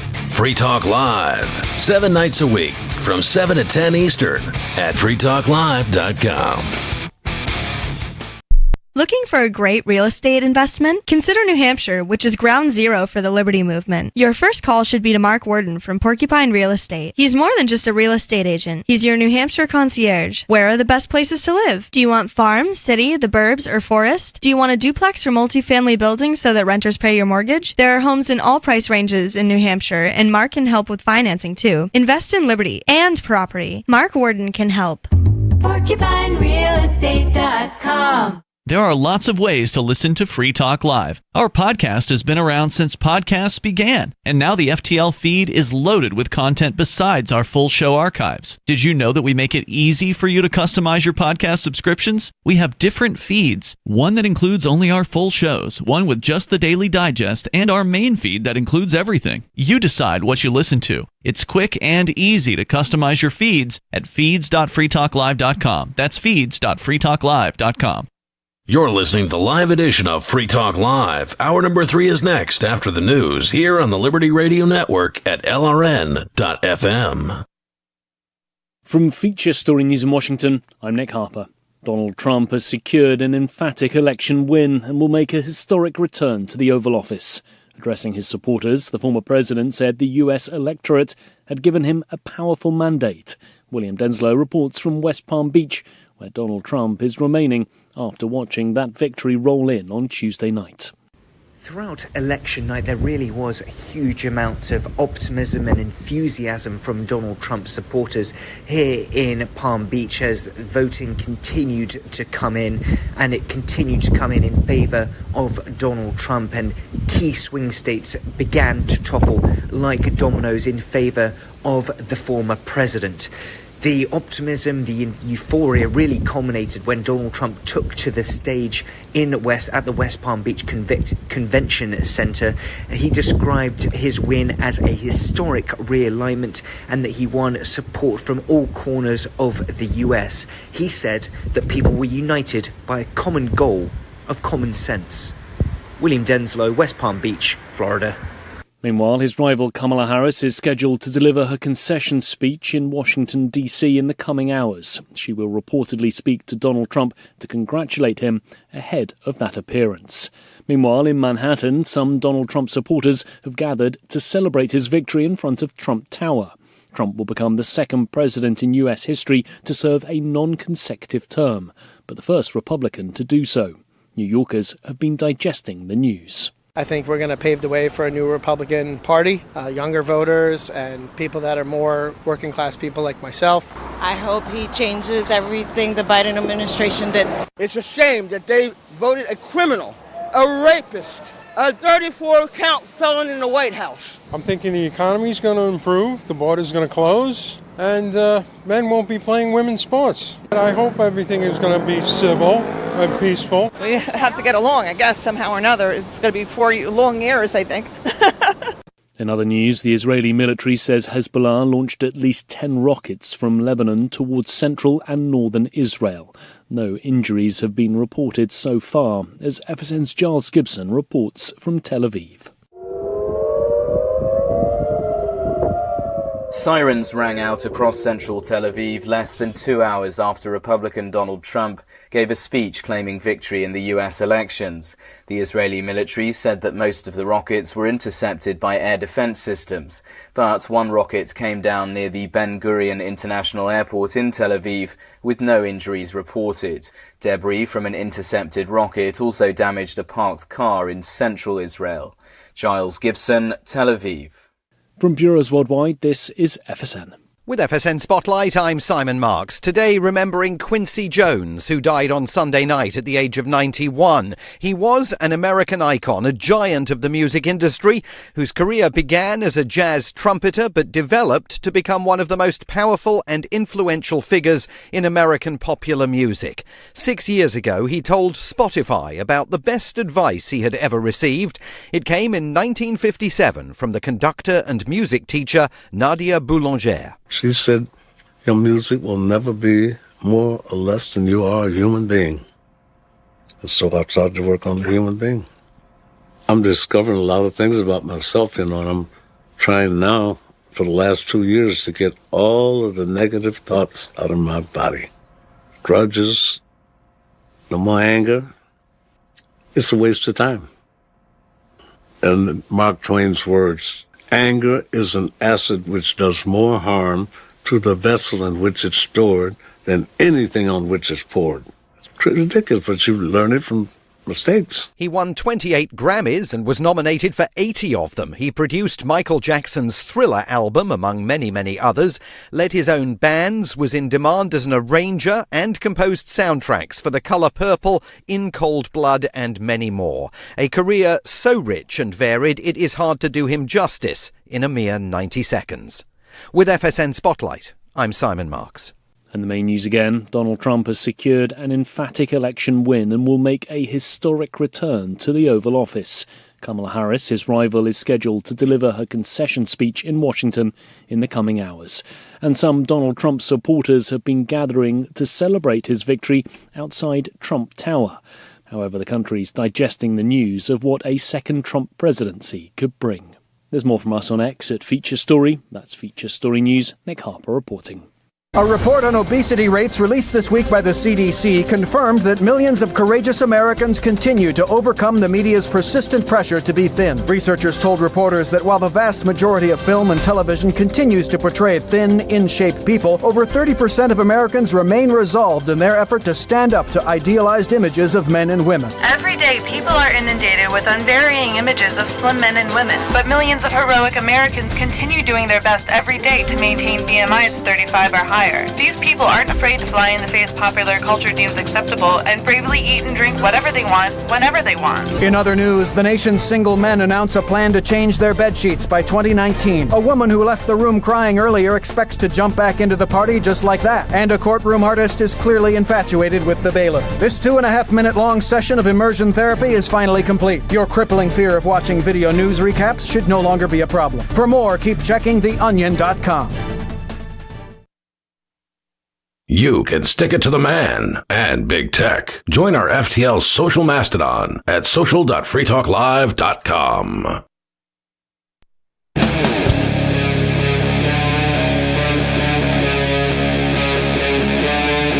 Free Talk Live.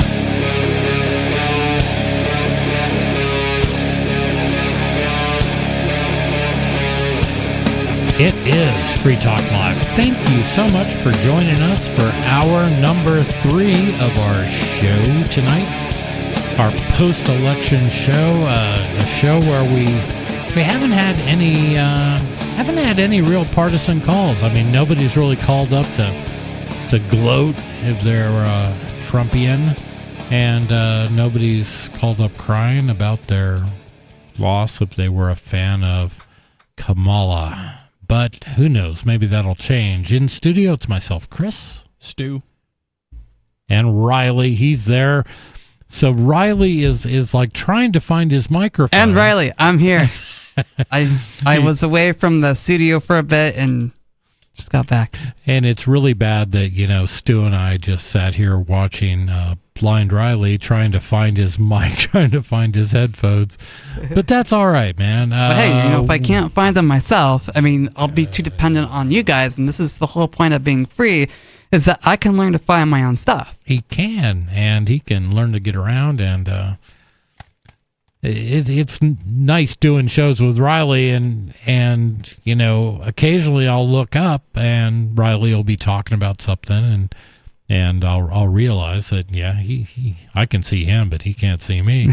You don't think about it dealing with you at all. That's good. That's probably good for you. But first, I'd like to thank Sean for being an amplifier with us here on Free Talk Live. That means that Sean went to amps.freetalklive.com and signed up to support the show. AMPS stands for Advertise, Market, Promote, and Support. So thanks to Sean and everyone who supports us. Again, that's amps.freetalklive.com if you'd like to check out the perks and benefits of becoming an amplifier.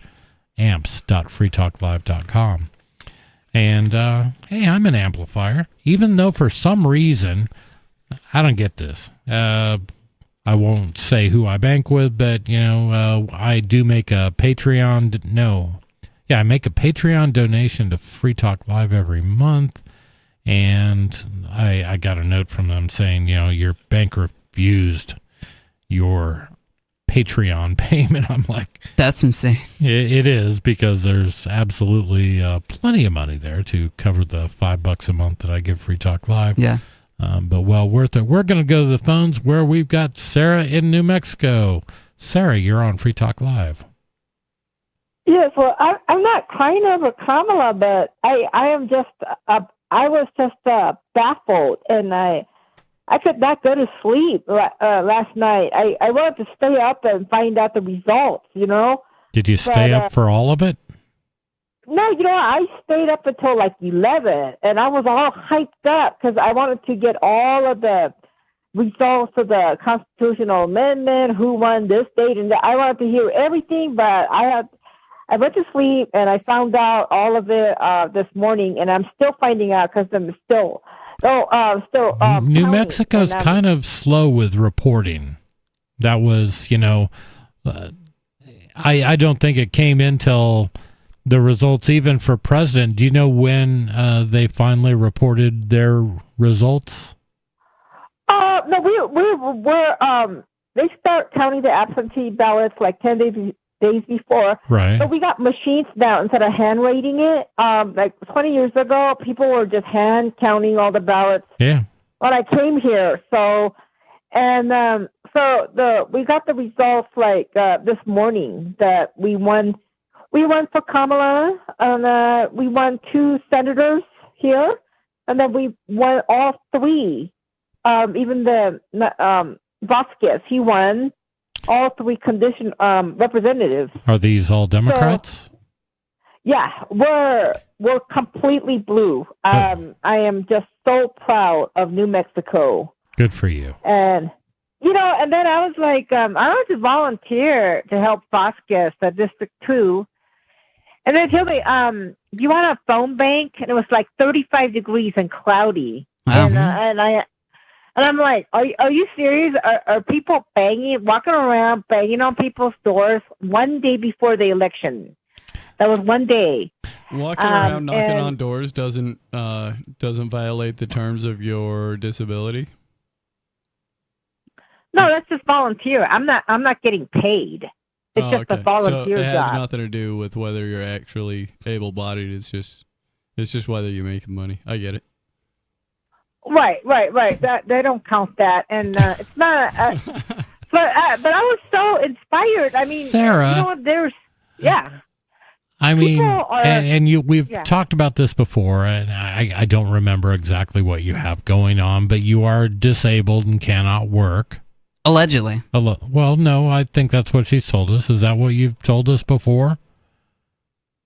I have since I got put in a mental hospital. Ever since I had a bipolar episode, I've never ever had a job on the books. Yeah, but I could do stuff like one day before the election. I don't advocate walk that you around. get a job. I don't advocate you be on the books, but if you want to do something off the books, who am I to stop you? Yeah, thank you for your service. Yeah.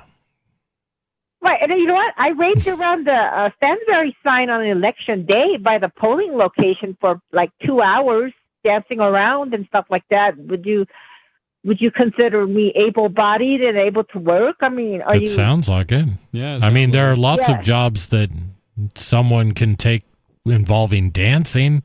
It sounds like you'd be an excellent sign holder for Domino's or someone. Right?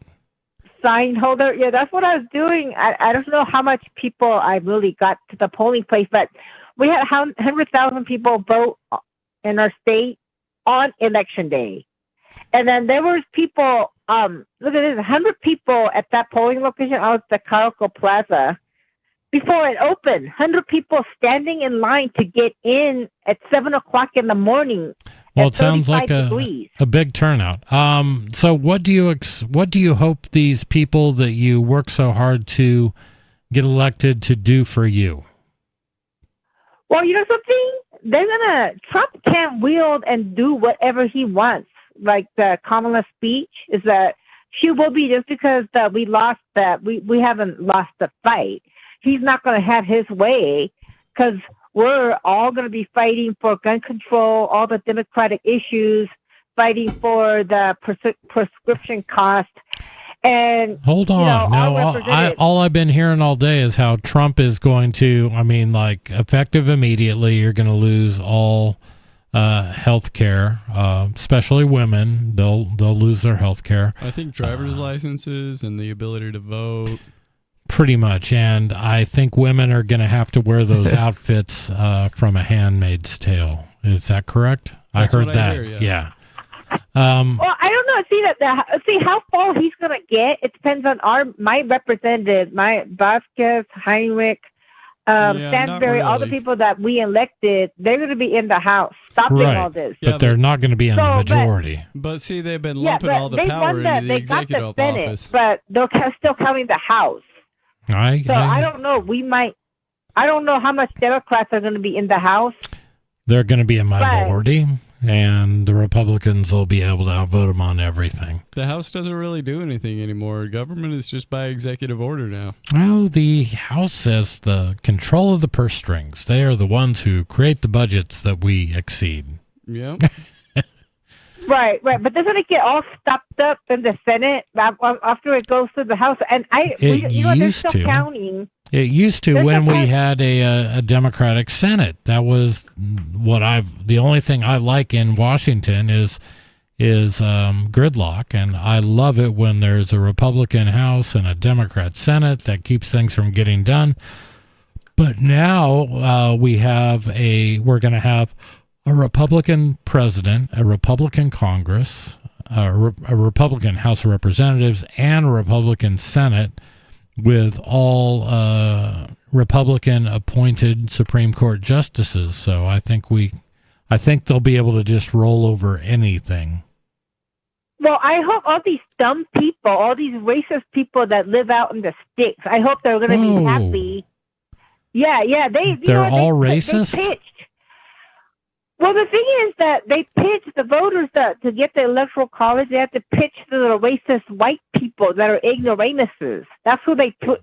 That's what they rived up, right? They brought out that we hate Puerto Ricans. They're nothing but garbage. They said that on purpose. I know, but what Trump did in his coalition that got him elected was he got record numbers of Latino and black voters. That's correct. That's what I was told. Now, if they're dumb enough to fall for this, they're going to pay for it. They're going to be sorry that they have voted. I don't know, Sarah. I think people vote for Trump because they believe he's a better man than Kamala Harris. Yeah.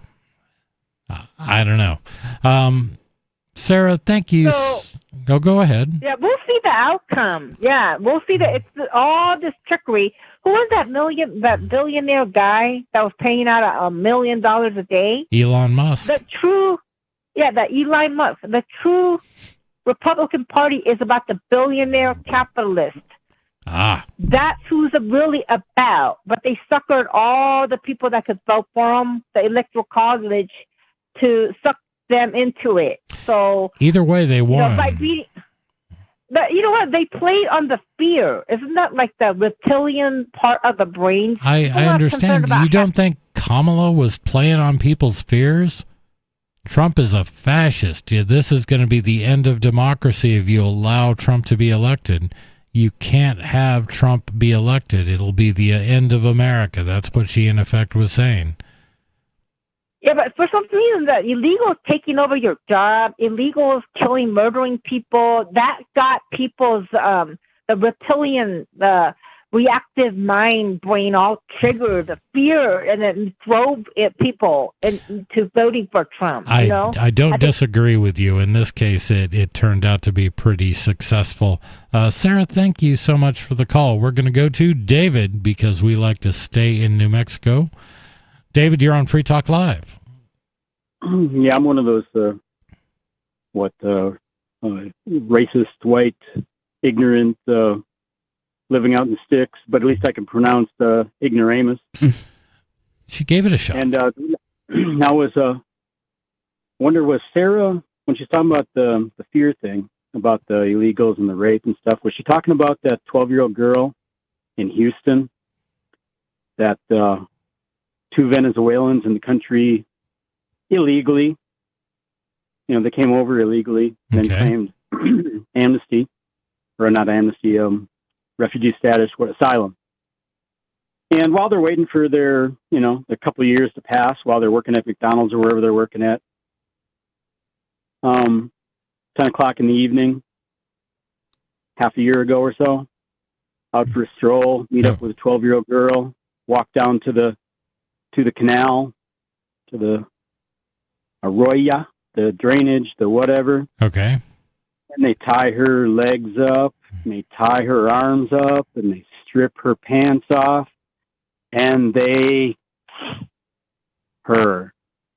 And then can't have anybody know about it, so they strangle her. Okay. And then throw her in the water, and then go home. Sleep, get up, go to the restaurant, have some lunch. Nothing happened. So that's what Venezuelan illegals do, Sarah. This is not really a problem in immigration. It's a problem of offering people immunity. Yeah. Well, yeah, and I dare say that there's probably been a white guy who's performed a crime very similar to this. Yeah, you know what? This white guy here, this gringo, weto, a honky cracker, whatever I am. Growing up in my little town in Minnesota, lily white Crackerville. I wasn't accusing you of doing that. No, I'm the one talking here. I don't put words into people's mouths. I'm speaking. Okay. I don't remember any of us honky cracker ass MF ever doing something like that. Well, probably not in your hometown, not in my hometown. Not in my hometown, and not in the one next to it, or the one next to it, or the one next to that, or the one next to that, or the one next to that. I get it. But are you saying that none of these crimes get committed by native-born Americans? Did I say that? No, I'm asking you. Okay. Well, then why don't we just cut to the chase and look at the FBI crime stats and see who's raping 12-year-old girls? Now, backing that up with some statistics is good, and I don't think we need to get into it all right now. But I'm not going to say that. And this seems to be whenever they talk about crime and almost any statistic, that there are examples of every racial group performing these heinous acts. White, black, and the majority tend to be white because we are still the majority of people in America. Okay. You're kind of covering for them. You know what? When me and my lily white cracker ass honky friends would travel to Europe or even to Mexico or wherever, we didn't do any of that stuff. Okay, but there seems to be quite a rash of when we have visitors from elsewhere coming here. A lot of this S is going down. Okay. Well, it's because what? It's an agenda, man. It's a psyop, and they're doing it to you on purpose. They are incentivizing these exact types of people. It's not like everybody in Venezuela is. Yeah, they're doing. Correct. The powers that be, those that shall not be named, because you will be guilted out. You'll have the white guilt put onto you if you call them out. They shall not be named. Okay. Yes, you're right. They incentivize, just like South Africa. Did anybody study South Africa yet? They did the same damn thing there. I know some things about South Africa, yeah, and it's okay. Then share it, because it's the same thing. Yeah, so they're what about did they to do do in it to South Botswana Africa? and the rest of the Bushmen too. And tell everybody what they did then. Oh, internal passports, 2 classes of people. It's a system. Well, of total control. Wait a minute. Back up. See, now you're on board with Ricky Rich. Oh, and before I hammer on that one, it's a complete subjugation and a switch out of the genes. You're talking over me. I was trying to offer a better answer. Well, maybe wait your turn, and then I'll wait my turn when you're talking. I'm just waiting here to get a word in edgewise. So go ahead. Okay, so I'll finish my statement, and I wanted to interject. And when you interject, you put a hyphen in, and you put your little interjection in there. And when you're done with the interjection, you put another little hyphen, and then you continue on where you were, in case anybody wants to picture this in writing. So what I was going to interject is that Stu, you were ripping on Sarah and her disability, and then she's out doing things. Guess what I saw the retard illegal immigrant Mexicans next door to me doing? The woman, she told me that she applied for disability to get her disability money, U.S. disability money. In other words, your money. Okay. Yeah. But I got video of her doing all kinds of things like climbing up on the roof and hammering and lifting, including, you know how heavy a light truck tire is, right? Yeah. 16-inch mud tire. Yeah. She lifted one of those up over her head to put it up over a post. Maybe her disability is she couldn't put it down.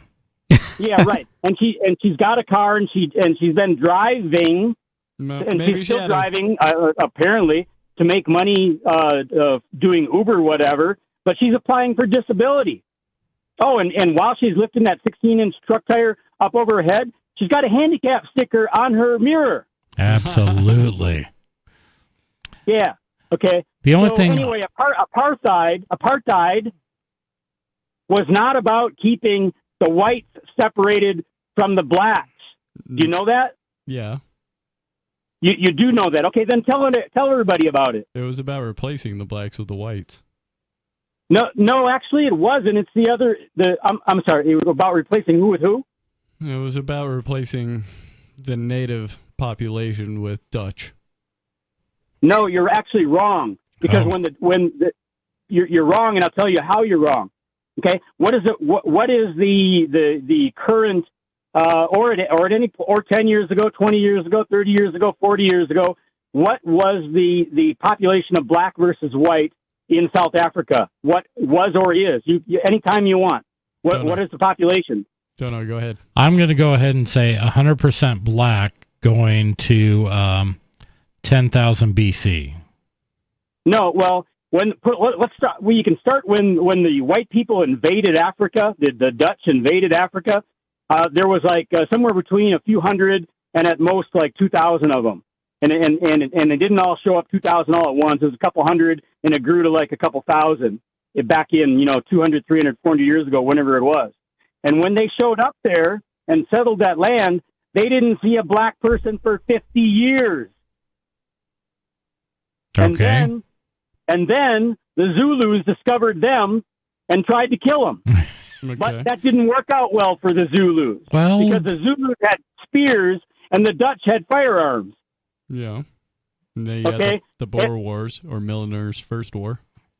Well, yeah, and that's what the English trying to get the riches of Africa, and the Dutch Boers, farmers, being in the way. And so the English doing all kinds of nasty things to the Dutch that had been living there. But back to the population of black versus white in South Africa. So when the white people first conquered South Africa, they had to wait for 50 years before any black people showed up so that they could conquer them. Man, that's got to suck if you're a conqueror. Man, yeah. Come on, somebody fight us. They had to wait 50 years. And then the white people didn't attack the black people. The black people attacked the white people. And like I said, it didn't work out well for them. And so then time goes on. And then let's go to 1948. I wasn't born. Let's go to 1948. Okay. So in 1948, by 1948, I believe, and these are approximations. I don't have the exact number, but it's close enough for this discussion. In 1948, let's say that there were like 5-6 million whites, South Africans. For argument's sake, go ahead. Right. And there were, by that time, there was basically an equal portion of black. Okay. And the blacks had never been there before the whites showed up. But when the whites showed up, they attracted the blacks because the whites have cool F. David, thank you so much for the call. 603-283-6160 is our number. You still got time to get on the air to tell us what's on your mind. Weigh in on whatever you like. This show has been all over the map. This is Free Talk Live.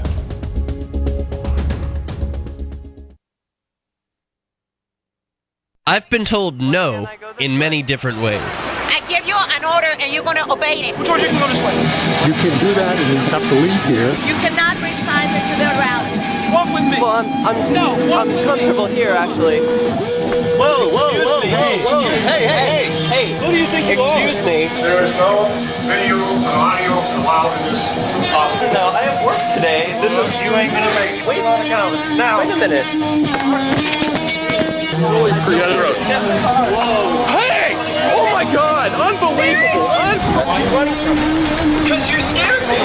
What am I being detained for? You're being served. What is this?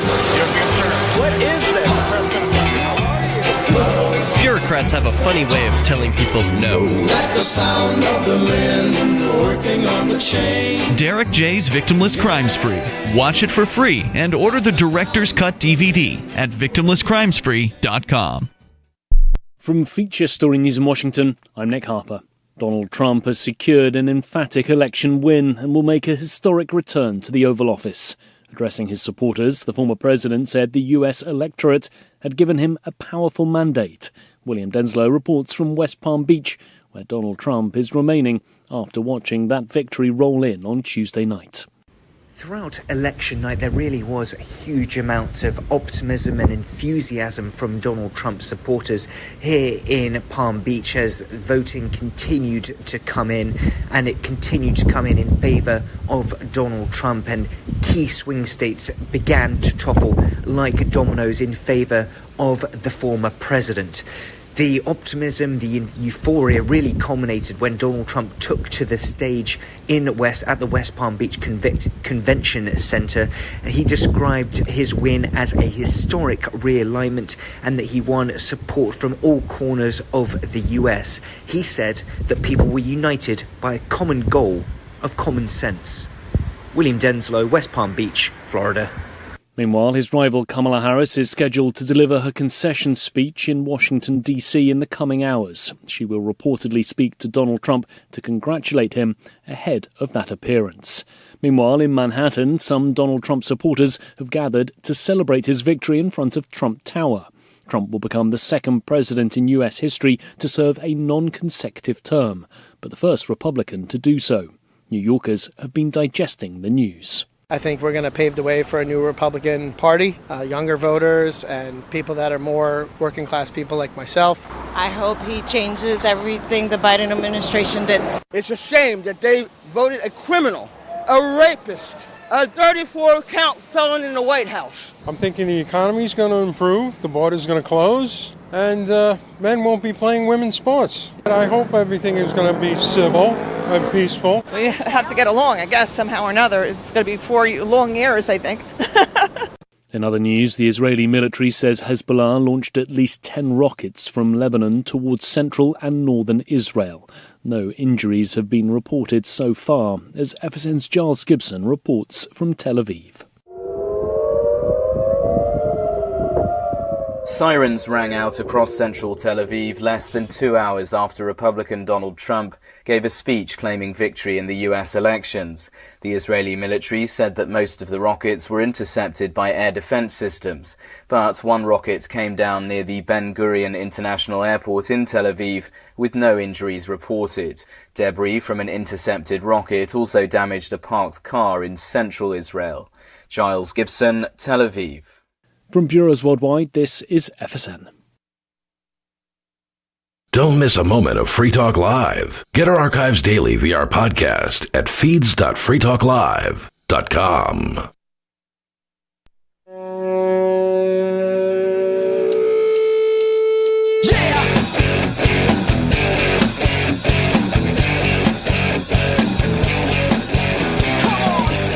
It is Free Talk Live.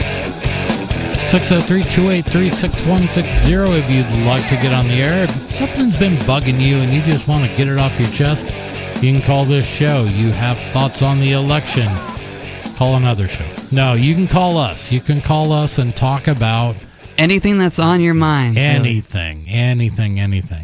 But I did want to remind you that Free Talk Live is brought to you by LibertyMinded.com. Official Free Talk Live gear like t-shirts and hoodies are available at LibertyMinded.com. Plus, you'll find a unique collection of cool and funny liberty-oriented clothing at libertyminded.com. That's libertyminded.com. Riley, did you buy that hoodie at libertyminded.com? I did. Well, Chris Wade bought it for me, but it did come from libertyminded.com. So this hoodie that I'm wearing right now, the Free Talk Live hoodie, comes from libertyminded.com.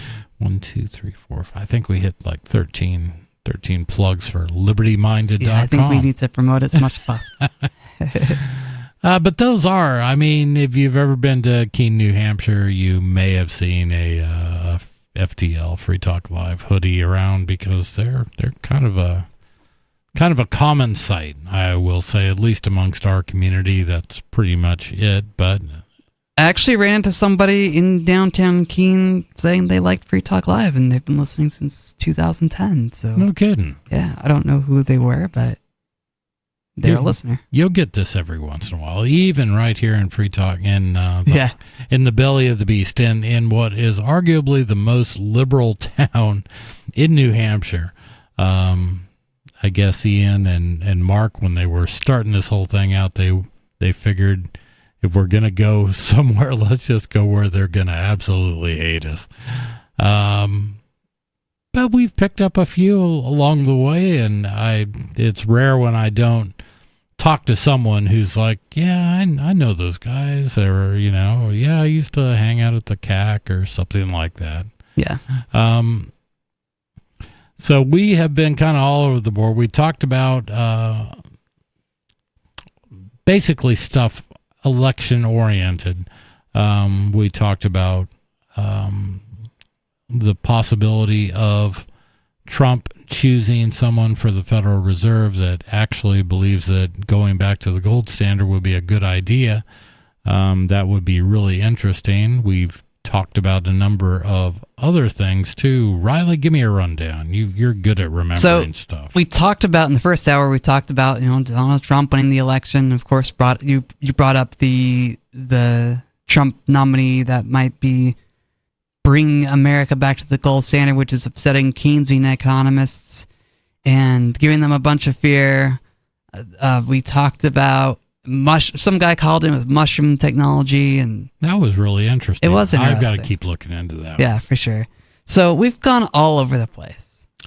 And now we're going to go to Florida, which is the results of the election are affecting markets, at least some markets. This comes to us from Reuters. In U.S. markets, pot stocks dive as Florida rejects legalization of recreational marijuana. November 6, shares of pot companies slid on Wednesday after a ballot measure to legalize the recreational use of marijuana in Florida failed to get the required majority to pass, even as the firms invested millions in a campaign to tap the lucrative market. So I'm a little disappointed by this, because I wish they would have voted for the amendment personally. At the same time, though, I can understand why someone would oppose making cannabis legal, because, people complain about the smell. People complain that it makes people stupid, that people are zoned out when they're driving. But we already have rules or laws that address this sort of thing. Yeah, and in New Hampshire, where we still don't have legal recreational marijuana, I think it may be slightly different. We do have a lot of liberty-minded folks in our state house. And all the proposals that have been have made it the farthest, that have, been pretty much likely to get the president or the governor's signature on them, all involve these huge bureaucracies and state control and taxation and all these things that liberty-minded people aren't really fans of. So in their minds, at least as I understand it, they would rather not have legal weed as opposed to passing a bad bill that you'll never be able to get out from under. It'll only get worse. So I kind of see the thinking behind that. Yeah, buying street weed worked fine for decades. Yeah, and I think that, as long as people, as long as they're just gonna, Yeah, I don't believe in New Hampshire anybody's doing a whole lot of time for weed possession. I don't think so either. I think the police are mostly ignoring it. You do have a few power tripping cops that'll still take your weed away, but Yeah. But I don't think it's a big deal, and I would rather have a relatively safe and relatively free from too much risk black market than have a white market that is government run. Yeah, And I agree. I just don't think that's a big deal. Going on with this story. Toronto listed shares of Canopy Growth, Weed.2, and True Leaf Cannabis, that's a big name, tumbled 20.4% and 44.2% respectively. Tilray Brands shares declined more than 11%, while the U.S.-based shares of SNDL and Kronos Group fell 13.8% and 7.2% respectively. All these things took a beating because Florida is an attractive market. I mean, you look at the election and how much effort was put into it by Republicans, Democrats. That's because there are a lot of people there. And as we all know, people do love to smoke weed, most of them anyway. Florida was touted as a very attractive market, and it was estimate from cannabis analytics company Headset had indicated $4.9 billion to $6.1 billion in adult use sales during the first year of implementation. I really would like to see how much tax they attach to this. In the words of Darrell W. Perry, I think marijuana should be treated just with all the regulation of tomatoes. Yeah. Regulate marijuana like tomatoes. I say it, you say it. I think it's a great idea. I think Stu's a fan of weed. Yep, I phrase it a little bit differently. I think it should be $5.99 a pound in the produce section. Yeah, I agree. There you go. But I'm not one for setting prices. Yeah. I think the market can do that. Yeah. All right. I just guess that's what it would be worth. $5.99 a pound. That'd be awfully cheap. I don't know if we. It's easy to grow, man. It is easy to grow. I think eventually it would. I think there would be that you would experience what Oregon experienced was they created their legal weed regime, and then the market was flooded and nobody was willing to pay anything for it. Yeah. So yeah, if it's at the bottom of all these, there is a free market that is willing to pay to set prices and tell you how much things are worth. And you will make money in that situation. We just don't need government and politicians to be making money off of which is what's basically a weed. The initiative received more than 55% of the votes in favor, but fell short of the 60% majority needed to pass. That's crazy, okay? 24 U.S. states have so far legalized the recreational use of cannabis, though it continues to be illegal at the federal level. I am just I can't believe we're still talking about that in 2024. Yeah. The states, I mean, how long ago did Colorado legalize? Yeah, it's been nullified by the states. I don't know how the Fed is still holding on to that. I think Colorado legalized in 2012, so it's been 12 years. Yeah, and they just said, it's not that they did anything special. It's just, we're going to do this, and we don't really care what they say at the federal level. Mm-hmm. And that is the proper response to most regulation. Just do it and don't ask permission. They'll find out about it. And since then, 24 different states are in open defiance of the U.S. government. That's how I prefer to look at it. They're just openly in defiance. They're saying we're not going to go there. In 2016, Florida passed a constitutional amendment allowing medical marijuana in the state. Major pot farms have made substantial contributions to Smart and Safe Florida, the group advocating the passage of Amendment 3. That was the one that was for recreational use. The focus now shifts to efforts to reclassify marijuana using a less serious federal offense. This is a horrible move. So they wanted to take it from a class 1 narcotic down to a class 3 narcotic or drug, which still means 5 years if you're not following the rules, which is insane. It just needs to go away. Well, not only that, but they're so dumb about all of their regulations. If you can sell a THCA plant, which will still get you super high, and you can sell that just like you would hemp now, right? And so it's obvious that they don't even know what they're doing. They've just been enjoying this cartelization of war on drugs and and absolute nonsense for way too long. And it's really about control. It's really about these people wanting to control you in the name of their authority, their godliness, if you will. They want to think that they're God and they can impose their values on you at the point of a gun. Yeah, to me, that's where the resistance to a legalization program is a legitimate thing. Is that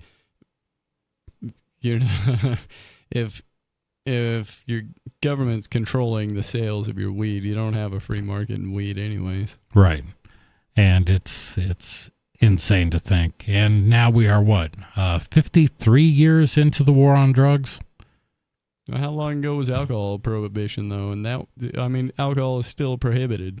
Yeah. Yeah, well, it's heavily regulated. Yeah, they just loosened up a little bit on the... I think alcohol was prohibited in 1919, around that era. Something like that. And shortly after World War I, the world to supposedly end all wars, they criminalized alcohol. In 1933? Yeah. They repealed it. So the war on drugs are still winning.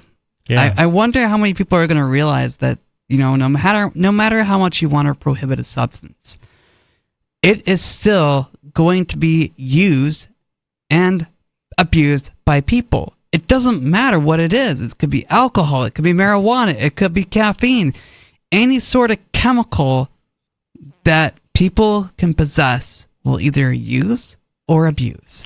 And the insanity to me is that we have a real good example of how ineffective prohibition is right in this country. Anybody can look back at this and say, man, we prohibited alcohol and look what happened. Crime skyrocketed and eventually we had to take it all back and go, yeah, you can have your drink. Yeah, That's exactly what happened. And now, but somehow marijuana is different. Yeah, I don't think anybody could champion the virtues of alcohol prohibition, period. Right. Nothing good came out of that. No, there is nothing at all other than a lot of death. And and I particularly like some of the inside players got really rich off of it. They did, and I particularly like when the federal government was spiking some of the illegal hooch with ethanol so it would kill people. Yeah, poisoning people. Yeah, that's great. Fair game. Man, luckily they never tried that with drugs or brought crack into our country. Yeah. Damn it. Luckily they've already done that. Yeah, I know. Do you think these people who think they're going to win the war on drugs understand that this is never going to be won? They absolutely understand that, and that's why they love it. It is a forever war, and if you're going to get rich, you do it after something that nobody can stop. Yeah, interesting. Hence also the war on terrorism. Yeah, exactly. How are you going to win that one, especially when the terrorists are the ones who declared it? Yeah, I mean, but that's sort of the point. You want something that's going to be infinite, expensive, and you can use moral justification for it to continue. Right, and that's where we're at. If you are listening out there and you really firmly believe that you don't want people using drugs, and you're free to believe that, some people don't want to see drugs on the streets or people using drugs, and that's fine. If you really want that to happen, change the market, change the demand, change the minds and hearts of people to no longer want to use or abuse these substances. Yeah. Maybe they ought to mandate drug use Everybody's got to try everything at least once. Wow. I'm okay. I'm good with that. I think that would be great. I don't know if I'd agree with that. I don't think people should be mandated to try things. I don't think so either, but it's just as reasonable as prohibiting me from trying what I want. Yeah, I guess you're right. At our store, we do not drug test. But if we do, we're going to be looking for drug use. and those will be the people that get promoted and will probably do much better. That's a different take than I've ever heard, because, some people do the drug test and be like, oh, Riley's got that marijuana in his system. We better make sure we, fire him. But you're like, I want to make sure these people are on drugs. You're going to deal much better with the workplace when you're absolutely on drugs. And deal with people who are on drugs. You'll be better at that job. I think it's a good policy. So it's nothing we have in writing, but we tend to look for. Actually, we use AI to choose our applicants, so everybody goes through that, and everybody, our perfect model of a perfect employee is based on the feedback from many drug users. So nice. So it's undoubtedly getting through, and it's proven accurate so far. We're good at selecting people who are drug users, I think. Good. I can't say that for sure, but I suspect. Hey, it shouldn't matter as long as they do the job, right? The proof's in the pudding. Exactly. 603-283-6160 is our number if you have something you would like to talk about. Yeah, it's pretty crazy that Florida didn't go there. But I mean, I don't know if that's typical for a constitutional amendment to be. It sounds like it is, like 60%. Is a tougher nut to crack, but I'm sure it'll get there eventually. I thought this was kind of interesting. Stu brought this one in. So Schneider Electric, I guess, got hacked by hackers. Interesting. They're a big name. I didn't know they were out of France. Hungry hackers are demanding that France's Schneider Electric pay $125,000 ransom in baguettes. Wow. I don't think I would ever demand a ransom payment in food, because they're probably just going to poison you. I don't know. I mean, they might send you good food. Who knows? Exactly. Hungry hackers have demanded that France's Schneider Electric pay a $125,000 ransom in baguettes. Bleeping Computers report indicates that a hacking group may have stolen 40 gigabytes of data from the major French energy management and automation engineering group after successfully penetrating the firm's Jira system. That's Jira. Greppy is thought to... okay, here's a quote from the hacker. Hey, Schneider Electric, how was your week? Did someone accidentally steal your data and you noticed, shut down the services and restarted without finding them? Now you shut down again and the criminals seem to be taking more juicy data. Greppy is thought to have or had connections with the Hellcat ransomware gang. The above tweet taunted Schneider about the purported success of a recent cyber attack, and a follow-up post in the thread reveals an example chunk of data. However, fuller details about the purported nature and scale of the data haul, as well as the boulangerie product demands, were published on the dark web. If the ransom demands aren't fulfilled, the threat is that sensitive data, including information about company projects, staff, and user data, will be spilled. According to the hacker or hackers, the stolen info includes, quote, critical data, including projects, issues, and plugins, along with over 40,000 rows of user data, unquote, which weighs in at 40 gigabytes compressed. However, the hacker or hackers indicated that should Schneider publicly admit to this latest data breach, the ransom would be cut in half. Thus, the ransom demanded would decrease to $62,500 worth of baguettes, we would presume. Even a 50% reduction, that's still a lot of dough. Wah, wah, wah. I like the joke. Funny, I like the wordplay, the puns. Funny guy. All the puns. At the time of the writing, it's difficult to know exactly whether Schneider has satisfied the ransom admission clause, as it released a statement to Bleeping Computer that doesn't exactly confirm the scale of the purported breach. Schneider Electric is, and this is them quoting, let me get that, quote, Schneider Electric is investigating cybersecurity incident involving unauthorized access to one of our internal project execution tracking platforms, which is hosted within an isolated environment, unquote, Schneider Electric said to Bleeping Computer. The firm also said its global incident response team was on the case straight away, but insisted that, quote, Schneider Electric's product and services remain unaffected. Bleeping Computer also talked to Grep, the hacker, who indicated a new hacking group called ICA had been formed, one which doesn't extort cash from companies if they admit to being breached within 48 hours. I think that's kind of interesting. These guys are sort of gray hat hackers. We're going to hack you, but we won't do anything if you just admit it. And I, as an IT guy, I can kind of respect that, you know. Yeah, I get it.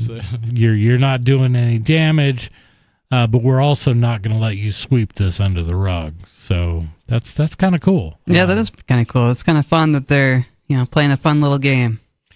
Yeah, and I think all companies are going to have to deal with either a real hack or, if they're lucky, something like this, because it's just systems are getting extremely complex. I mean, AI is going to be able to do wonders for defense of your network, but it's going to be not too long before your AI defense is going to pale to the AI offense that is coming for you. Yeah, it's going to be an interesting war of AI protections. Yeah, and to this AI warfare coming to your neighborhood near you. Up to now, it's been pretty much traditional forms of hacking and traditional forms of defense, and AI is going to affect that just like it's going to affect lots of other aspects of what we all deal with every day.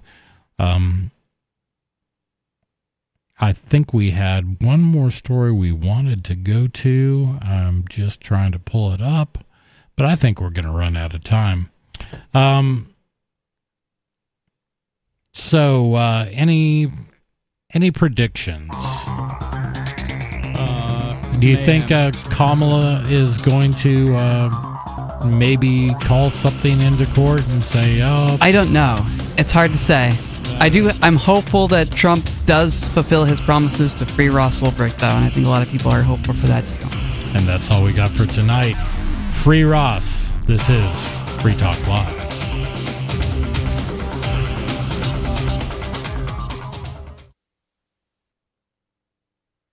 This hour of Free Talk Live is brought to you by Dash Digital Cash. Dash is the cryptocurrency designed to be used for spending. In addition to being one of the world's first cryptocurrencies, Dash was the first crypto project to have a decentralized autonomous organization that to this day continues to improve and promote Dash. Every month, 10% of the mining rewards go into a treasury. Anyone with one Dash to spend can put forward a proposal to the Dash masternodes. The masternodes vet the proposals and decide which ones move forward and are funded by that treasury. Nowadays, DAOs are plentiful, but Dash paved the way